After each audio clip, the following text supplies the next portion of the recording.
പരിശുദ്ധ പരമദിവ്യകാരുണ്യത്തിന് നേരവും ആരാധനയും സ്തുതിയും പുകഴ്ചയും ഉണ്ടായിരിക്കട്ടെ. പരിശുദ്ധ പരമദിവ്യകാരുണ്യത്തിന് നേരവും ആരാധനയും സ്തുതിയും പുകഴ്ചയും ഉണ്ടായിരിക്കട്ടെ. പരിശുദ്ധ പരമദിവ്യകാരുണ്യത്തിന് നേരവും ആരാധനയും സ്തുതിയും പുകഴ്ചയും ഉണ്ടായിരിക്കട്ടെ. ഈശോയിൽ ഏറ്റവും പ്രിയപ്പെട്ടവരെ, നിങ്ങൾ അച്ഛന് വേണ്ടി പ്രാർത്ഥിക്കണം. അതിൻ്റെ പ്രധാനപ്പെട്ട കാരണങ്ങൾ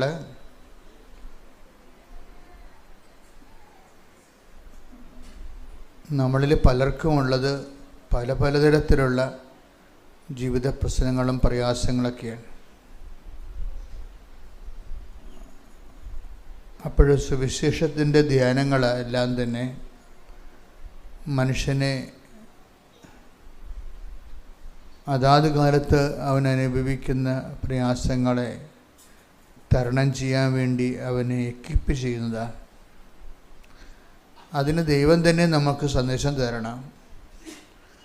നിങ്ങൾ പ്രാർത്ഥിക്കുമ്പോൾ തീർച്ചയായിട്ടും അച്ഛനെ കർത്താവ് ഈ ശുശ്രൂഷയെ പൂർണ്ണമായി ഏറ്റെടുക്കും.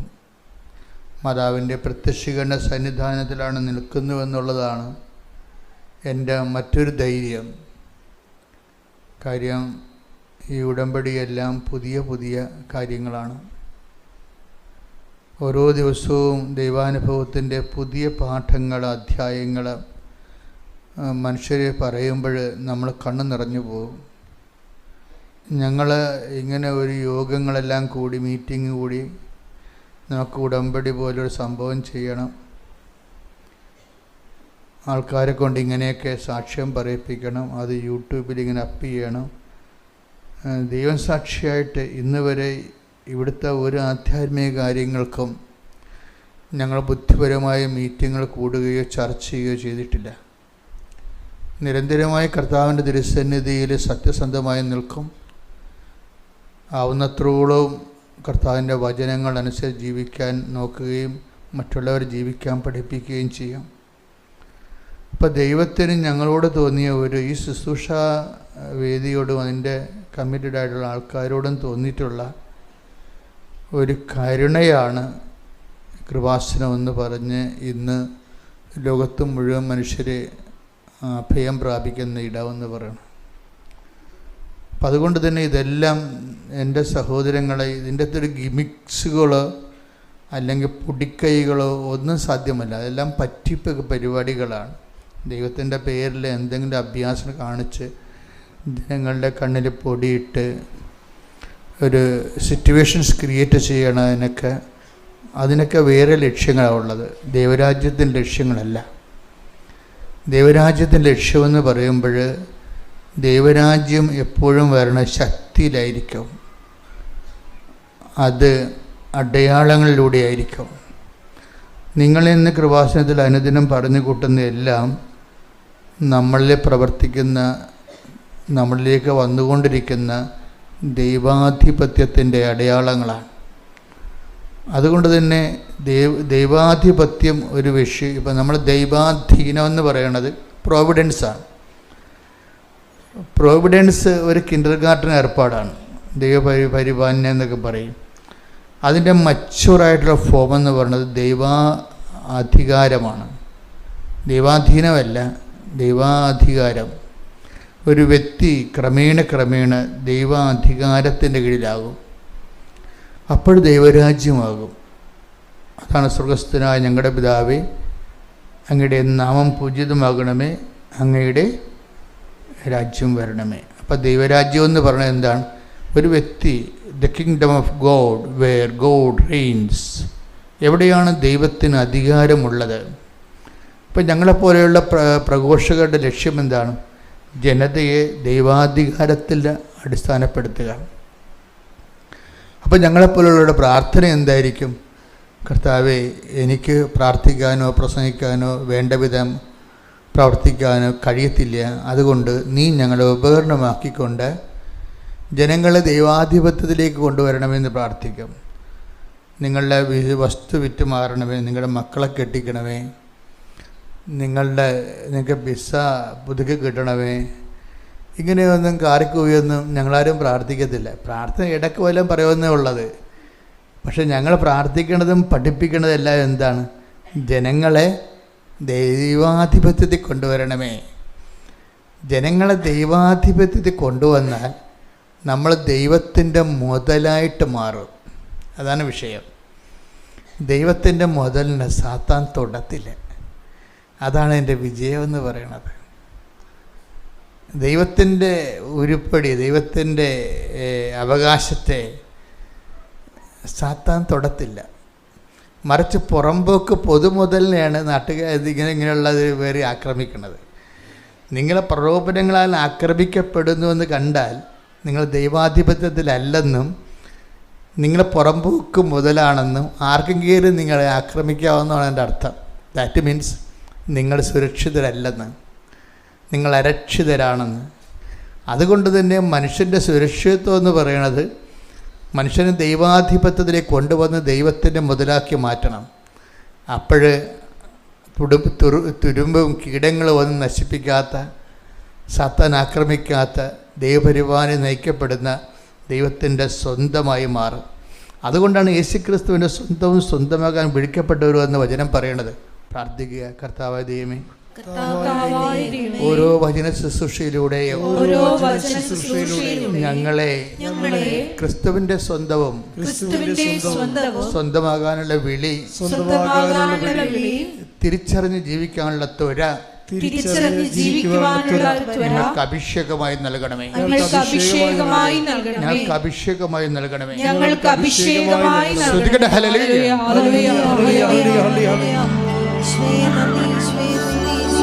പരിശുദ്ധ പരമദിവ്യകാരുണ്യത്തിന്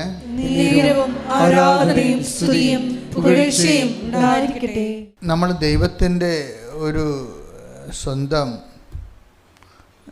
ദൈവത്തിൻ്റെ മുതൽ എന്ന് ഞാൻ പറഞ്ഞില്ലേ, അത് ഞാനെങ്ങനെ പഠിച്ചത് വെച്ച് കഴിഞ്ഞാൽ എൻ്റെ ഒരു അനുഭവത്തിൽ നിന്നും ഈ സത്യസന്ധമായി സാക്ഷ്യം പറയുമ്പോൾ ചിലർക്ക് സാന്നിധ്യം കിട്ടും. ഇപ്പം സാക്ഷ്യം രണ്ട് തരമാണ്. ഉടമ്പടിയിലുള്ള സാക്ഷ്യങ്ങൾ, ഉടമ്പടി സാക്ഷ്യം എന്ന് പറയണത് കരിസ്മാറ്റിക് കൺവെൻഷനിൽ വരുന്ന സാക്ഷ്യങ്ങളല്ല. ഉടമ്പടി സാക്ഷ്യത്തിൻ്റെ മെയിൻ സംഭവം സമയത്തിൻ്റെ മേലുള്ള അധികാരവും പിന്നെ എന്താണ് സഞ്ചാരി മാതാവിൻ്റെ സാന്നിധ്യവുമൊക്കെയാണ് ഉടമ്പടിയുടെ തനത് സാക്ഷ്യം. ഇപ്പോൾ ഒരു വ്യക്തി അമ്മയെ കണ്ടു, അതിനുശേഷം ഇപ്പോൾ കഴിഞ്ഞ ദിവസം സുരേഷ് ഒരു സാക്ഷ്യം പറഞ്ഞു. സുരേഷ് പത്തനംതിട്ടയിൽ നിന്ന്. അപ്പോൾ ആ സാക്ഷ്യം എന്ന് പറയുമ്പോൾ എൻ്റെ വിഷയം എന്ന് പറയണത്, എൻ്റെ മക്കൾ കൃപാസനത്തിലോട്ട് വരുമ്പോൾ ഞാൻ ഇടയ്ക്ക് പറയാറുള്ള അളിഞ്ഞ മോന്ത്യമായിട്ട് വരരുതിരിക്കൽ. ഒക്കത്തില്ലേ, ശരിയാകുക, ഇനിയും വരണ, പുതുക്കിയാൽ നടക്കത്തുള്ള, ഇങ്ങനെയൊക്കെ ഓരോ ഉടായ്പ വർത്തമാനം പറഞ്ഞുകൊണ്ട് ചില അലപലാദികൾ വരും. ഇവരെ ദൈവം ഞാൻ പറഞ്ഞ പോലെ തിരിഞ്ഞുപോലും നോക്കത്തില്ല. കാര്യം ഇവരെന്ന് വെച്ച് കഴിഞ്ഞാൽ ദൈവത്തിനല്ല അവർക്ക് പ്രാധാന്യം. അവർക്ക് അവരുടെ വയറ്റിപ്പിഴപ്പിന് ഇതെങ്ങനെ ഉപയോഗിക്കാൻ പറ്റുമെന്നുള്ളതിനെ കുറിച്ചുള്ള ഒരു ദുരുപയോഗ ക്രിസ്ത്യാനിയാണ് ഈ സാധനം. അപ്പോൾ എപ്പോഴും നമ്മൾ അത് ശ്രദ്ധിക്കണം. ദൈവതിരുസന്നിധിയിലേക്ക് വരുമ്പോൾ നിങ്ങൾ പഞ്ചായത്തിൽ വില്ലേജ് ഓഫീസിൽ കൈക്കിൽ കൊടുക്കാതെ കിട്ടുക, നമുക്ക് വലിയ പരിചയമുള്ളവരുണ്ട്, അവരെ കൊണ്ട് പറയിപ്പിക്കുക, ഇങ്ങനെയൊക്കെ അലപരാതി വർത്തമാനം പറഞ്ഞു നടക്കുന്ന കാര്യം കണക്കസ്തേനയില്ലേ, അതുപോലെ നിങ്ങൾ കൃപാസനത്തിൽ വന്നിട്ട് ഒരു കഥയുമില്ല. കാരണം ദൈവത്തിനും ദൈവത്തിൻ്റെ ആൾക്കാരെ തിരിച്ചറിയാം. അതിന് ജാതിയും മതവും ഒന്നുമില്ല, അതൊരു മനസ്സാണ് ശരിക്കും. അതിപ്പോൾ ഈ സുരേഷിൻ്റെ സാക്ഷ്യം നോക്കിയാൽ മനസ്സിലാവും. സുരേഷിൻ്റെ വിഷയം എന്താണ്? അദ്ദേഹത്തിൻ്റെ ഉപ്പ് കുറ്റി ഇൻഫെക്ഷനായി, പഴുപ്പ് കയറി. ഉപ്പ് കുറ്റി പഴുപ്പ് കയറിയപ്പോൾ അതിൻ്റെ ട്രീറ്റ്മെൻറ്റ് നടത്തിയപ്പോൾ അത് ആ പഴുത്ത സ്ഥലം, ഉന്തി നിന്ന സ്ഥലം അവർക്ക് ഓപ്പറേഷൻ ചെയ്ത്. അപ്പോൾ ഓപ്പറേഷൻ ചെയ്തെങ്കിലും ഹീലിംഗ് ഇല്ല. പഴുപ്പ് തന്നെ കയറി അകത്തോട്ട് പോവുകയാണ്. പിന്നെ ഒന്നുകൂടി ഓപ്പറേഷൻ ചെയ്ത് അപ്പോൾ പിന്നെ എന്താ പറയുമ്പോൾ ഒറ്റക്കാല് നടപ്പായപ്പോൾ ട്രീറ്റ്മെൻറ്റ് സെൻറ്റർ മാറ്റിയവർ ഏറ്റവും നല്ല ആശുപത്രിയിലേക്ക് ചെന്നപ്പോൾ ഡോക്ടർ പറഞ്ഞ് ഇനി നിങ്ങൾ കറക്റ്റ് മെഡിക്കൽ സയൻസ് ഫോളോ ചെയ്തില്ലെങ്കിൽ ഈ കാല് മുറിക്കേണ്ടി വരും, അത്രയും മോശമാണ്, ഇതിൻ്റെ പഴുപ്പുള്ളിലോട്ട് കയറിക്കൊണ്ടിരിക്കണമെന്ന് പറഞ്ഞു. അപ്പോഴും ഈ 2 ഓപ്പറേഷൻ നടന്നിട്ടും ഈ വിഷയത്തിൻ്റെ അകത്ത് വീണ്ടും കാര്യങ്ങൾ മോശമാകുന്നത്, കൂടുതൽ മോശമാകുന്നത് കണ്ടപ്പോഴേ ഈ മനുഷ്യനെ അവിടെ വെച്ചാണ് കൃപാസനം പത്രം കിട്ടണത്. നിങ്ങൾ കൃപാസനം പത്രം എന്ന് പറയുമ്പോൾ ഞാൻ ഉടനെ പറയും, നിങ്ങൾക്കറിയാമല്ലോ, ആദ്യകാലം മുതൽ ദൈവത്തിൻ്റെ ഈ കൈകളിങ്ങനെ നീണ്ടു വരണ കാണുമ്പോൾ പിശാച് പല്ലിളിക്കുമായിരുന്നു ആദ്യം, അല്ലേ? എന്നിട്ട് എന്തുമാത്രം പത്രത്തെക്കുറിച്ച് എന്തുമാത്രം ആക്ഷേപങ്ങളാണ് കേരളത്തിൽ ഇറങ്ങിയത്. അന്ന് 1000 പേരാണ് കൃപാസനം പത്രം കൊടുത്തുകൊണ്ടിരുന്നെങ്കിൽ ഇന്ന് 10,000 പേരാണ് കൃപാസനം പത്രം കൊടുക്കുന്നത്. എന്താ കാര്യം? അതായത് അനുഭവത്തിൻ്റെ മുമ്പിൽ ആശയങ്ങൾക്ക് പിടിച്ചു നിൽക്കാൻ പറ്റത്തില്ല. അത് നിരീശ്വരമായാലും യുക്തിവാദിയുമായാലും ജനങ്ങൾക്ക് ഉള്ളത് എന്താണ്? ജീവിത പ്രശ്നങ്ങളാണ് ഉള്ളത്. പ്രശ്നങ്ങൾക്ക് ഈ യുക്തിവാദങ്ങളൊന്നും പരിഹാരമല്ല, നിരീശ്വരവാദവും പരിഹാരമല്ല. ഈശ്വരൻ മാത്രമേ ഉള്ളൂ. ഈശ്വരൻ ഉണ്ടായിട്ടും അത് നമ്മളിലേക്ക് ഈശ്വര ചൈതന്യം വരണമെങ്കിൽ എന്ത് വേണം? അത് വിശ്വാസം മാത്രം പോരാ. ചില ആൾക്കാർക്ക് വിശ്വാസം മാത്രം മതിയെന്നുള്ള തെറ്റിദ്ധാരണ പലർക്കും ഉണ്ട്. വിശ്വാസം മാത്രം പോരാ. എന്താ കാര്യം? ഇതിൻ്റെ സമ്പൂർണ്ണമായിട്ട് വിശ്വാസത്തിൻ്റെ സത്യസന്ധത നമ്മുടെ കയ്യിൽ നിന്ന് നഷ്ടപ്പെടാത്ത ഒരു വിഷയത്തിനും നമ്മുടെ കയ്യിൽ നിന്ന് സമയമോ സമ്പത്തോ സൗകര്യമോ സ്വസ്ഥതയോ നഷ്ടപ്പെടാത്ത ഒരു വിശ്വാസം ശരിക്കും പറഞ്ഞാൽ വിശ്വാസം അല്ല, ശരിക്കും ഒരാശയപരമാണ്. വിശ്വാസം എന്ന് പറയുന്നത് അതിനെ പ്രയോഗത്തിൽ കൊണ്ടുവരുന്നത് സ്നേഹമാണ്. ഇപ്പം നിങ്ങൾ ഉടമ്പടി കുറേ വിശ്വാസ പ്രവൃത്തികളൊക്കെ കാണിക്കും. പൊതിച്ചോറും കെട്ടിക്കൊണ്ട് പോകും, വെളുപ്പിന് എഴുന്നേറ്റ് പൊതിച്ചോറുണ്ടാക്കും, അത് നിങ്ങൾ 10 മണിക്ക് മുമ്പ് ആശുപത്രിയിൽ എത്തിക്കും, എല്ലാവർക്കും വിളമ്പി കൊടുക്കും. അതൊക്കെ നിങ്ങൾ ചെയ്യുന്നുണ്ട്. പക്ഷെ അങ്ങനെ ചെയ്യുന്നതിലൂടെ നിങ്ങളുടെ മനസ്സിൻ്റെ അടിയൊഴുക്കുകളിൽ നിങ്ങളുടെ വിസ പ്രോസസ്സ് ചെയ്ത് വരികയെന്നുള്ളതായിരിക്കും ചിലപ്പോൾ മനസ്സിരിപ്പ്. അതാണ് ഈ സാധനം. അവിടെ സ്നേഹമായിരിക്കത്തില്ല. ഇത് ഈ പൊതിച്ചോറ് കെട്ടൽ കൊണ്ട് കാര്യമൊന്നുമില്ല. അത് രാഷ്ട്രീയക്കാരും നമ്മുടെ അത് കടമെടുത്ത് അവരും അതുപോലെയൊക്കെ പരിപാടി ചെയ്ത് അത് വോട്ടിന് വേണ്ടി ചെയ്യണം, ആളെ പിടിക്കാൻ വേണ്ടി. നിങ്ങളത് ചെയ്യണമെന്ന് വെച്ച് കഴിഞ്ഞാൽ IELTS പാസ്സാകാനും അതുപോലെ തന്നെ വസ്തു വിൽക്കാനും വേണ്ടിയാണ് പൊതിച്ചോറ് കെട്ടി പാവത്തിന് കൊടുക്കുന്നത്. നിങ്ങളുടെ ഉള്ളിൽ സ്നേഹം ഉണ്ടായിട്ടല്ല ശരിക്കും. എല്ലാവരും അടിച്ചു മുടക്കി ഇത് പറയുകയല്ല, പക്ഷെ ചെയ്യുമ്പോൾ നിങ്ങൾ ചിന്തിക്കണം, is it out of pure love? ഇത് ഞാൻ ചെയ്യുന്നത് ദൈവത്തോടുള്ള നിഷ്കളങ്കമായ സ്നേഹമാണോ അതോ കളങ്കിത സ്നേഹമാണോ?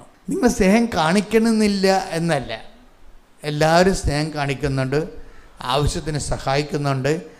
പലപ്പോഴും വരുന്നത് കളങ്കിത സ്നേഹമാണ് ഈ കാണിക്കുന്നത്. എന്താ കളങ്കം എന്ന് പറയുന്നത്? നിങ്ങളുടെ ചില വ്യക്തി താല്പര്യങ്ങൾ അതിൻ്റെ അകത്തുണ്ട്. അതാണ് വിഷയം. നമ്മുടെ മകളെ കെട്ടിക്കുക, കെട്ടിച്ച് വിട്ട മകൾക്ക് പിള്ളേരുണ്ടാകുക, വസ്തു വിറ്റ് മാറുക, ഇതെല്ലാം ഇങ്ങനെയുള്ള പേഴ്സണൽ ഇൻറ്റൻഷൻസ് വരുമ്പോൾ ഇതിൻ്റെ അകത്ത് ഒരു കളങ്കം കയറി വരും. എന്താണ്? വ്യക്തി താല്പര്യം എന്ന് പറഞ്ഞാൽ കളങ്കം കയറി വരും. അപ്പോൾ ദൈവത്തിൻ്റെ താല്പര്യം അല്ലത്, നിങ്ങളുടെ നിത്യവൃത്തി കഴിഞ്ഞു പോകാൻ വേണ്ടിയുള്ള എന്തെങ്കിലും ഒരു അഭ്യാസം പോലെ വരത്തുള്ളൂ. ആത്മാർത്ഥതയില്ലാത്ത വിഷയമാണത്. അപ്പോൾ അതുകൊണ്ട് തന്നെ മക്കൾ ഇങ്ങനെ ഒരു ട്രാജഡി ഇതിൻ്റെ അകത്തുള്ളത് കാരണം നിങ്ങൾ എന്ത് ചെയ്യണം? അതൊക്കെ ആദ്യ ലെവലിൽ ഉണ്ടാവും, ഒരു കുഴപ്പമില്ല. ഞാൻ പണ്ട് നിങ്ങളോട് പറയുമായിരുന്നല്ലോ, ഈ ആദ്യം ഈ പശുവിൻ്റെയും അതുപോലെ തന്നെ ആടിനെയൊക്കെ പ്രസവിച്ച് കഴിഞ്ഞാൽ ആദ്യ പാല് നാട്ടിൻപുറങ്ങളിൽ ഉടനെ കുടിക്കത്തില്ല. അതൊന്നെങ്കിൽ കുട്ടിയെ കൊണ്ട് കുടിപ്പിക്കും, അല്ലേ? മനുഷ്യന്മാർ കുടിക്കത്തില്ലല്ലോ, അത് ഇല്ല. അതിൻ്റെ അകത്ത് എന്തൊക്കെ കൂടുതൽ ഈ മിനറൽസൊക്കെ ഉള്ളത് കാരണം ചിലപ്പോൾ നമുക്ക് നമ്മുടെ ബോഡിക്ക് അത് കുഴപ്പം ചെയ്യും. അത് കാരണം ഒരു 2-3 ഈ പശുവും ആടൊക്കെ പ്രസവിച്ച 2-3 ദിവസം ഇത് കുട്ടികളെ ഒരാഴ്ച കുട്ടിയെ കൊണ്ട് കുടിപ്പിക്കത്തുള്ളൂ പശുവിൻ്റെ. അത് കുട്ടിയെ ഉദ്ദേശിച്ചിട്ടല്ല ചെയ്യണത്. കുട്ടിയും എഴുത്ത് കൊടുത്തൊക്കെ വരണം, പക്ഷെ അതല്ല, ആ പാല് കൊള്ളത്തില്ല, നമുക്ക് മനുഷ്യനെ കൊള്ളത്തില്ല. അതുകൊണ്ടാണ് എൻ്റെ അപ്പുറമൊക്കെ ചെയ്തുകൊണ്ടിരുന്നത്. ചില പശുവും ആടൊന്നും കുടിക്കത്തില്ല, എന്നാലും കറന്ന് കൊണ്ടേ കുളത്തിലൊഴിക്കും ഒരാഴ്ച മൊത്തം. അത് നമുക്ക് കുടിക്കാൻ കൊള്ളാത്തതാണ്. ഈ മനുഷ്യന്മാർ ചെയ്യുന്ന പ്രവൃത്തികളും ഇതാണ് ഇതുപോലെയാണ്. ആദ്യമൊക്കെ നമ്മൾ ഉടമ്പടി എടുക്കുമ്പോൾ പൊതിച്ചോറ് കെട്ടുകയും 10 പൈസ മനുഷ്യന് കൊടുക്കുകയും ചെയ്യണതെങ്കിലും അതിൻ്റെ ഉള്ളിലെല്ലാം ഈ ഇൻറ്റൻഷനുണ്ട്. എന്താണ്? പ്രൊമോഷൻ കിട്ടുക, PR കിട്ടുക ഉള്ള സംഭവം. ഇതൊക്കെ കുളത്തിലൊഴിച്ച് കളയാനേ പറ്റത്തുള്ളൂ, ദൈവം എടുക്കത്തില്ല. ഈ സൽപ്രവർത്തികളൊന്നും ദൈവം എടുക്കത്തില്ല, അത് കുളത്തിലൊഴിച്ച് കളയാനേ പറ്റത്തുള്ളൂ, അല്ലെങ്കിൽ കുട്ടിയെ കൊണ്ട് കുടിപ്പിക്കാനേ പറ്റത്തുള്ളൂ. ദൈവം എടുക്കുന്ന കാര്യം അതിൻ്റെ അകത്ത് നിൻ്റെ ഇൻറ്റൻഷൻസ് ഒന്നും വേണ്ട, ഇല്ലാതെ ദൈവത്തോടുള്ള സ്നേഹത്തിൻ്റെ പേരിലാകുന്ന കളങ്കരഹിതമായ നിഷ്കളങ്കമായ ലക്ഷ്യങ്ങളായിരിക്കണം. ഉടമ്പടി സ്പീഡാക്കുന്നതിന് അതിൻ്റെ സ്മാർട്ട്നെസ് എന്ന് പറയുന്നത്, ഉടമ്പടി സ്മാർട്ട്നെസ് എന്ന് പറയുന്നത് എന്താണ്? അതിൻ്റെ സ്പീഡാണ്. ഉടമ്പടി ഉടനടി പരിഹാരം എന്നല്ല പറയുന്നത്. ഉടമ്പടിയുടെ സ്മാർട്ട്നെസ് എന്താ? അതിൻ്റെ സ്പീഡാണ് ശരിക്കും പറഞ്ഞാൽ. ആ സ്പീഡെന്ന് പറയുന്നത് എങ്ങനെയാണ് സ്പീഡ് വർദ്ധിക്കുന്നത്? ടൈം ഷോർട്ടനിങ് ഉണ്ടാവും. ഈ ടൈം ഷോർട്ടനിങ്ങാണ് ഇതിൻ്റെ സ്മാർട്ട്നെസ് എന്ന് പറയുന്നത്. ഈ ടൈം ഷോർട്ടനിങ്ങിന് വേണ്ടി നമ്മൾ ചെയ്യേണ്ട കാര്യം, ഈ നമ്മൾ ചെയ്യുന്ന വിഷയത്തിൽ വ്യക്തിപരമായ ഈ നമ്മൾ ചെയ്യുന്ന സൽപ്രവൃത്തികൾ എപ്പോഴും ദൈവം അത്ര എല്ലാ സൽപ്രവൃത്തികളെയും ദൈവം അംഗീകരിക്കണില്ല. അതാണ് ഒരു വിഷയം. അങ്ങനെ ഒരു വാക്കുണ്ടല്ലോ, നിങ്ങളുടെ പ്രവൃത്തികൾ ഋതുവായ സ്ത്രീയുടെ മലിന വസ്ത്രം പോലെയാണ്. കേൾക്കണ്ട, പോക്കുകണ്ട, ആ വചനത്തിനൊക്കെ പോക്കുകണ്ട. സൽപ്രവൃത്തിയെക്കുറിച്ച് പറയുന്നതാണ് നിങ്ങളുടെ പ്രവൃത്തികൾ. ഈ പ്രവൃത്തികൾ തന്നെ 2 തരമുണ്ട്. നമ്മൾ പലരും ചെയ്യുന്നത് സൽപ്രവൃത്തികളാണ്. പക്ഷെ ക്രിസ്ത്യാനിറ്റിയിൽ സൽപ്രവൃത്തി ഒന്നും പറഞ്ഞ സാധനം ഇല്ലെന്നുള്ളതാണ് സത്യം. എന്താ കാര്യം? ഈ സൽപ്രവൃത്തികളിലെല്ലാം ഒരു വ്യത്യാംശങ്ങളുണ്ടാകും അതിൻ്റെ അകത്ത്. അപ്പോൾ അത് മലിനമായി പോവുകയും ചെയ്യും, കളങ്കമായി പോവുകയും ചെയ്യും. യെശയ്യാ 64:6. യെശയ്യാ 64:6 ഒന്ന് ശ്രദ്ധിച്ച വാക്ക്. ഞങ്ങൾക്ക് രക്ഷ കിട്ടുമോ? ഞങ്ങൾ അശുദ്ധനെ പോലെയും ഞങ്ങളുടെ സൽപ്രവൃത്തികൾ മലിനവസ്ത്രം പോലെയുമാണ്. മുത്തടനച്ഛൻ്റെ ബൈബിളല്ലേ ഇതിനേക്കാൾ തീഷ്ണമായിട്ടാണ് കിടക്കുന്നത്. ഇത് POC ബൈബിളാണ്. ഒന്ന് വായിച്ചേ, POC ബൈബിൾ വായിച്ചേ. ഞങ്ങൾക്ക് രക്ഷ കിട്ടുമോ? എന്നുവെച്ചാൽ ക്രിസ്തു ഞങ്ങളുടെ ജീവിതത്തിൽ ഇടപെടുമോ? ഞങ്ങൾ അശുദ്ധനെ പോലെയും ഞങ്ങളുടെ സൽപ്രവൃത്തികൾ മലിനവസ്ത്രം പോലെയുമാണ്. അതിൻ്റെ റൂട്ടിൽ കിടക്കുന്നത് ഋതുവായ സ്ത്രീയുടെ മലിനവസ്ത്രം പോലെ. അപ്പം കേൾക്കുമ്പോൾ നിങ്ങൾക്ക് കൃത്യം എല്ലാം മനസ്സിലാവും. ഒരു സൽപ്രവൃത്തിയെ ദൈവം വിളിക്കുന്നത് ഋതുവായ സ്ത്രീയുടെ മലിനവസ്ത്രം എന്നാണ്. അതിൻ്റെ അർത്ഥം എന്താണ്? അതിൻ്റെ അകത്ത് മുഴുവനും വ്യക്തിപരമായ താല്പര്യങ്ങളുണ്ട്. ഈ സൽപ്രവൃത്തികളെല്ലാം ഏതെങ്കിലും ഒരു സൽപ്രവൃത്തികളിൽ വ്യക്തി താല്പര്യം വന്നാൽ അത് മലിനവസ്ത്രം പോലെയാവും. അപ്പോൾ ആദ്യകാലങ്ങളിലൊക്കെ നിങ്ങളുടെ സൽപ്രവൃത്തികളിൽ നിങ്ങളുടെ IELTS, ഇപ്പോൾ IELTS ഇല്ലല്ലോ, നിങ്ങളുടെ B2ഉം B1ഉം അതുപോലെ തന്നെ നിങ്ങളുടെ വസ്തു വിൽപ്പനയും നിങ്ങളുടെ കടങ്ങൾ പരിഹരിക്കാനുള്ള കാര്യങ്ങൾ അതിൻ്റെ തിടുക്കം കൊണ്ട് സൽപ്രവൃത്തികൾ ചെയ്തു കൂട്ടും. പക്ഷെ ദൈവം ഇത് കൗണ്ട് ചെയ്യണത് മലിന വസ്ത്രം പോലെയാണ്. അപ്പോൾ ഇതാണ് നമ്മുടെ ഒരു ഏറ്റവും വലിയ ത്രെട്ടെന്ന് പറയണം, ഉടമ്പടിയുടെ ത്രെഡ്. കാര്യം ഇത് നമ്മൾ ഈ സത്യത്തെ നമ്മൾ അറിഞ്ഞില്ലെങ്കിൽ നമ്മൾ ജീവിതകാലം മുഴുവൻ സൽപ്രവൃത്തികൾ ചെയ്തും ഉടമ്പടി പുതുക്കിയും പോകും. പക്ഷേ ഇതിൻ്റെ പ്രോബ്ലം വെച്ച് കഴിഞ്ഞാൽ ഈ ചെയ്ത് കൂട്ടിയ സൽപ്രവൃത്തികളെല്ലാം ദൈവം എടുക്കുന്നത് സോയിൽഡ് ക്ലോത്ത് പോലെയാണ്, അലക്കി വെളുപ്പിക്കേണ്ട ക്ലോത്ത് പോലെയാണ്. അത് ദൈവം ബൈബിൾ മുഴുവൻ ഫോളോ ചെയ്യുന്ന ഒരു തീമാണ് അലക്കി വെളുപ്പിക്കുക എന്ന് പറയുന്നത്. മാലിന്യത്തെ ദൈവം പ്രീസപ്പോസ് ചെയ്യും. മനുഷ്യനുമായി ഇടപെട്ടുന്ന എല്ലാ വിഷയങ്ങളെയും ഈവൻ സൽപ്രവർത്തികളെപ്പോലും ദൈവം മാലിന്യത്തിൻ്റെ ടേബിളലൈസ് ചെയ്തിരിക്കുകയാണ്. ഇനി മനുഷ്യൻ്റെ ഓപ്ഷൻസ് എന്താ ഉള്ളത്? മനുഷ്യന് ഇത് അലക്കി വെളുപ്പിക്കണം. എങ്ങനെ വെളുപ്പിക്കും? അത് കുഞ്ഞാടിൻ്റെ രക്തത്തിൽ അലക്കി വെളുപ്പിക്കണം, അല്ല വേറെ ഇവിടുത്തെ അലക്കി വെളുപ്പിക്കാൻ പറ്റത്തില്ല. Take the blood of God. ശ്രദ്ധിക്കട്ടെ. ഹല്ലേലൂയ. വെളിപ്പാട് 7:14 വായിച്ചോളൂ. ഞാൻ മറുപടി പറഞ്ഞു, പ്രഭു അങ്ങേക്കറിയാമല്ലോ.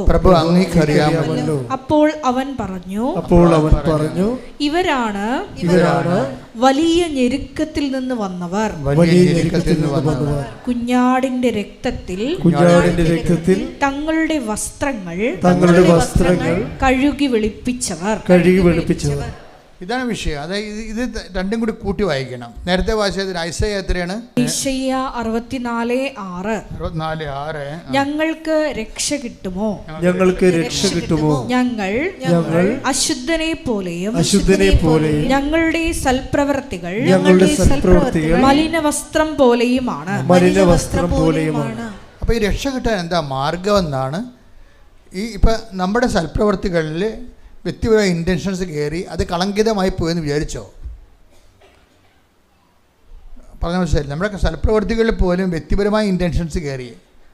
കാര്യം നമ്മൾ ഒരു പങ്കുവെപ്പ് നടത്തുമ്പോൾ അതിൻ്റെ അകത്ത് നമ്മുടെ വസ്തു വിറ്റ് കിട്ടുക, ജപ്തി നടപടി ഒഴിവാക്കുക എന്നുള്ള പേഴ്സണൽ ഇൻറ്റൻഷൻസ് ഉണ്ട് അതിൻ്റെ അകത്ത്. ഈ പേഴ്സണൽ ഇൻറ്റൻഷൻ്റെ വരുമ്പോൾ, വ്യക്തിപരമായ ഇൻറ്റൻഷൻസ് വരുമ്പോൾ ഓട്ടോമാറ്റിക്കലി ഇത് കണ്ടാമിനേറ്റഡായി പോവുകയാണ്, കളങ്കിതമായി പോവുകയും. അപ്പം അതുകൊണ്ട് തന്നെ അത് നമുക്ക് വലിയ ഏണിംഗ് ഒന്നും ഉണ്ടാക്കത്തില്ല. ദൈവതിരുസന്നിധിയിൽ കളങ്കിതമായ ഒരു സൽപ്രവർത്തികൾ കൊണ്ട് പ്രത്യേകിച്ച് പ്രയോജനമൊന്നുമില്ല. പിന്നെ ഇത് ഈ കളങ്കം എങ്ങനെ മാറ്റാൻ പറ്റുമെന്നുള്ളതാണ് പിന്നീട് ബൈബിളിൽ ചിന്തിക്കുന്നത്. അതെങ്ങനെയാണ് വരണത്? ഇൻ കേസ് ഞങ്ങൾക്ക് രക്ഷ കിട്ടുമോ? കാര്യം എന്താ, ഞങ്ങളുടെ സൽപ്രവർത്തികളിൽ പോലും വ്യക്തിപരമായ താല്പര്യങ്ങളാണ് കിടക്കുന്നത്. അതുകൊണ്ട് അത് കളങ്കിതമായി പോയി. ഇനി ഞങ്ങൾക്ക് രക്ഷ കിട്ടുമോ? രക്ഷ കിട്ടുമോ എന്നുള്ള ചോദ്യത്തിന് അവിടെ ഉത്തരമില്ലെങ്കിലും ബൈബിൾ എഴുതി തീരണതിന് മുമ്പ് പരിശുദ്ധാത്മാവ് ഉത്തരം നൽകുന്നുണ്ട്. എന്താണ്? രക്ഷ കിട്ടും. നിങ്ങൾ എന്ത് ചെയ്യണമെന്ന് പറയുന്നുണ്ട്. എന്താ ചെയ്യേണ്ടത്? വായിച്ചേ. വെളിപാട് 7:14. വെളിപാട് 7:14. ഞാൻ മറുപടി പറഞ്ഞു, പ്രഭു അങ്ങേക്കറിയാമല്ലോ. നിങ്ങൾക്ക് രക്ഷ കിട്ടുമോ? ഞാൻ മറുപടി പറഞ്ഞു, പ്രഭു അങ്ങേക്കറിയാമല്ലോ. അപ്പോൾ അവൻ പറഞ്ഞു, ഇവരാണ് വലിയ ഞെരുക്കത്തിൽ നിന്ന് വന്നവർ, കുഞ്ഞാടിന്റെ രക്തത്തിൽ തങ്ങളുടെ വസ്ത്രങ്ങൾ കഴുകി വെളുപ്പിച്ചവർ. മനസ്സിലായില്ല? അപ്പം മലിന വസ്ത്രത്തെ കഴുകി വെളുപ്പിക്കുന്നതിന് ഒരു ഡിറ്റർജൻറ്റേ ഉള്ളൂ. എന്താണത്? കുഞ്ഞാടിൻ്റെ രക്തമാണ്. മനസ്സിലായില്ലേ? അതിൻ്റെ കുഞ്ഞാടിൻ്റെ രക്തം നമ്മൾ അനുഭവിക്കുന്നത് എങ്ങനെയാണ്? നമ്മുടെ ഞെരുക്കങ്ങളിൽ നിന്നാണ് അനുഭവിക്കുന്നത്. അപ്പോൾ ഇതിൻ്റെ അകത്ത് ടാർഗറ്റ് ചെയ്യേണ്ടത്, ഉടമ്പടിയിലെ ഗ്രോത്തിൽ ടാർഗറ്റ് ചെയ്യേണ്ടത് നമ്മുടെ ഞെരുക്കങ്ങളാണ്. ഇപ്പം നമ്മുടെ ഞെരുക്കങ്ങളെന്ന് പറയുന്നത് പലതരം ഉണ്ടാകുന്നത്. രോഗവും ക്ഷീണവും അല്ല, മാത്രമല്ല ചിലപ്പോൾ നമ്മൾ ഒറ്റപ്പെടും.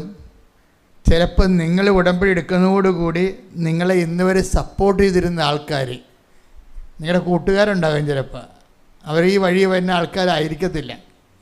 നിങ്ങൾ ഉടമ്പടി എടുക്കാൻ താമസിച്ചതിൻ്റെ കാരണം തന്നെ ഈ കക്ഷികൾ നിങ്ങളെ കളിയാക്കും, അവർ നിങ്ങളിൽ നിന്ന് വിട്ടുപോകുമെന്നൊക്കെ വിചാരിച്ചിട്ടാണ് നിങ്ങളുടെ ഉടമ്പടി ഷെയർ ചെയ്യാൻ പോലും, ഉടമ്പടി എടുത്തിട്ട് പോലും കൃപാസനം ധ്യാനം ഷെയർ ചെയ്യാത്ത ആൾക്കാരില്ലേ?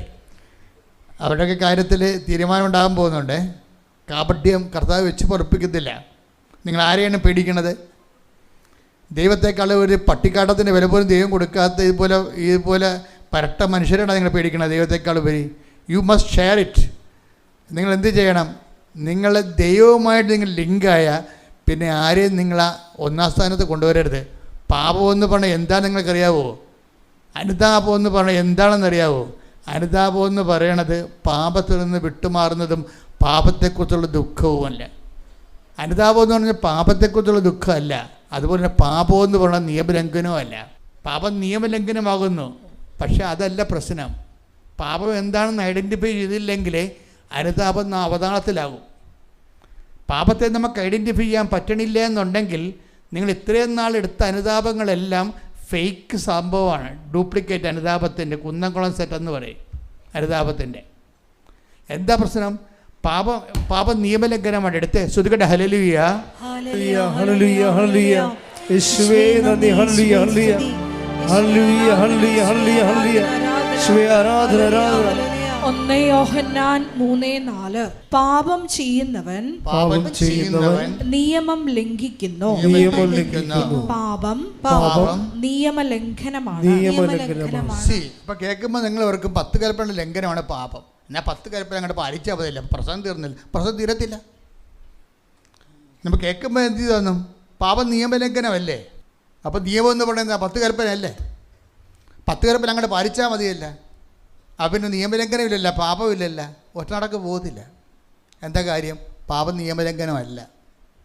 ഇവിടുത്തെ പ്രശ്നം എന്താണ്? ഇവിടുത്തെ പ്രശ്നം നിയമം എന്തുകൊണ്ട് ലംഘിക്കുന്നു എന്നുള്ളതാണ്. പാപത്തിൻ്റെ കോസല്ലല്ല പറയണത്. യോഹന്നാൻ പറയണ പാപത്തിൻ്റെ ഇഫക്റ്റ് അല്ല പറയണത്. പാപം നിയമലംഘനമാണെന്നല്ല പറയണത്. പക്ഷെ അത് പ്രശ്നം അതല്ലല്ലോ. എന്തുകൊണ്ട് ഈ മനുഷ്യൻ നിയമം ലംഘിക്കുന്നോ? അതെന്താണ്? അവന് ദൈവത്തിൻ്റെ കൽപ്പനകളെ അത്രക്ക് ഏക്കണില്ല. അവന് എന്താ കാര്യം? അവനത് അംഗീകരിക്കണില്ല. അതാണ് പ്രശ്നം. എന്തുകൊണ്ടാണ് ദൈവത്തിൻ്റെ കൽപ്പനകൾ നിയമം ലംഘിക്കണേ? എന്തുകൊണ്ടാണ്? ആ നിയമത്തെ അവൻ അംഗീകരിക്കണില്ല. അവൻ അംഗീകരിക്കുന്നില്ല എന്ന് വെച്ചുകൊണ്ട് ന്യൂട്രാകത്തില്ല. അവൻ വേറെ എന്തിനും അംഗീകരിക്കുന്നു. അതല്ലേ പ്രശ്നം. നിന്റെ കർത്താവ് ദൈവം ഞാനാകുന്നു എന്ന് പറയുമ്പോൾ ഞാനല്ലാത്തൊരു ദൈവം നിനക്കൊണ്ട്, അവനാണ് അപരനെന്ന് പറയണത്. The other God. നമുക്ക് എല്ലാവർക്കും നമ്മളെ ചുറ്റിക്കുന്ന ഒരു സംഭവം അതർ ഗോഡാണ്, അപരദൈവം. ദൈവത്തേക്കാൾ പ്രാധാന്യം വേറെ ആർക്കും കൊടുത്തുകൊണ്ടാണല്ലോ ഇവർ ഷെയർ ചെയ്യാത്തത്. എൻ്റെ ഗ്രൂപ്പിലോട്ട് ഇത് ഷെയർ ചെയ്ത് കഴിഞ്ഞാൽ ഞാൻ ഈശ്വര വിശ്വാസിയാണെന്ന് എങ്ങാനും കൂടെ ഉള്ളവർ തീരുമാനിച്ച് എന്ത് ചെയ്യും? അതല്ലേ പ്രശ്നം. അപരദൈവങ്ങളുണ്ട്. അപരദൈവങ്ങളെ ടാർഗറ്റ് ചെയ്തില്ലെങ്കിൽ ഒറ്റ നടക്ക് പോകത്തില്ല. അതുകൊണ്ട് പാപം നിയമലംഘനമാണെന്ന് പറയുമ്പോൾ ഞാൻ നിയമം പാലിച്ചെന്ന് പറഞ്ഞു കൊണ്ടുവന്ന പാപത്തിൻ്റെ ഇഫക്റ്റുകൾ മാറുന്നില്ല. മാറുന്നതിൻ്റെ cause, take the cause, set the cause. അതിൻ്റെ കാരണം എന്താ? നീ അന്വേഷിക്കണം. എന്താണത്? നീ ദൈവത്തെ അംഗീകരിക്കണില്ല. സ്വർഗഭോഗം പാപമാണെന്ന് എല്ലാവർക്കും അറിയാം. പക്ഷേ സ്വർഗഭോഗം പാപമായത് എന്തുകൊണ്ടാണെന്നാണ് പൗലോസ് പറയണത്. അതാണ് യോഹന്നാനും പൗലോസും തമ്മിലുള്ള വ്യത്യാസം. സ്വർഗഭോഗം പോലെയുള്ള പ്രകൃതി വിരുദ്ധ പാപങ്ങൾ പാപമാണെന്ന് പറയുമ്പോഴും അത് നിയമലംഘനമാണെന്ന് പറയുമ്പോഴും അത് എന്തുകൊണ്ട് പാപമാകുന്നുവെന്ന് യോഹന്നാൻ പറയത്തില്ല, പക്ഷെ പൗലോസ് പറയും. എന്താണ് പൗലോസ് പറയണത്? വായിച്ച് ശ്രുതികടെ 1:29. ശ്രുതികടെ ഹല്ലേലൂയ. റോമ 1:28.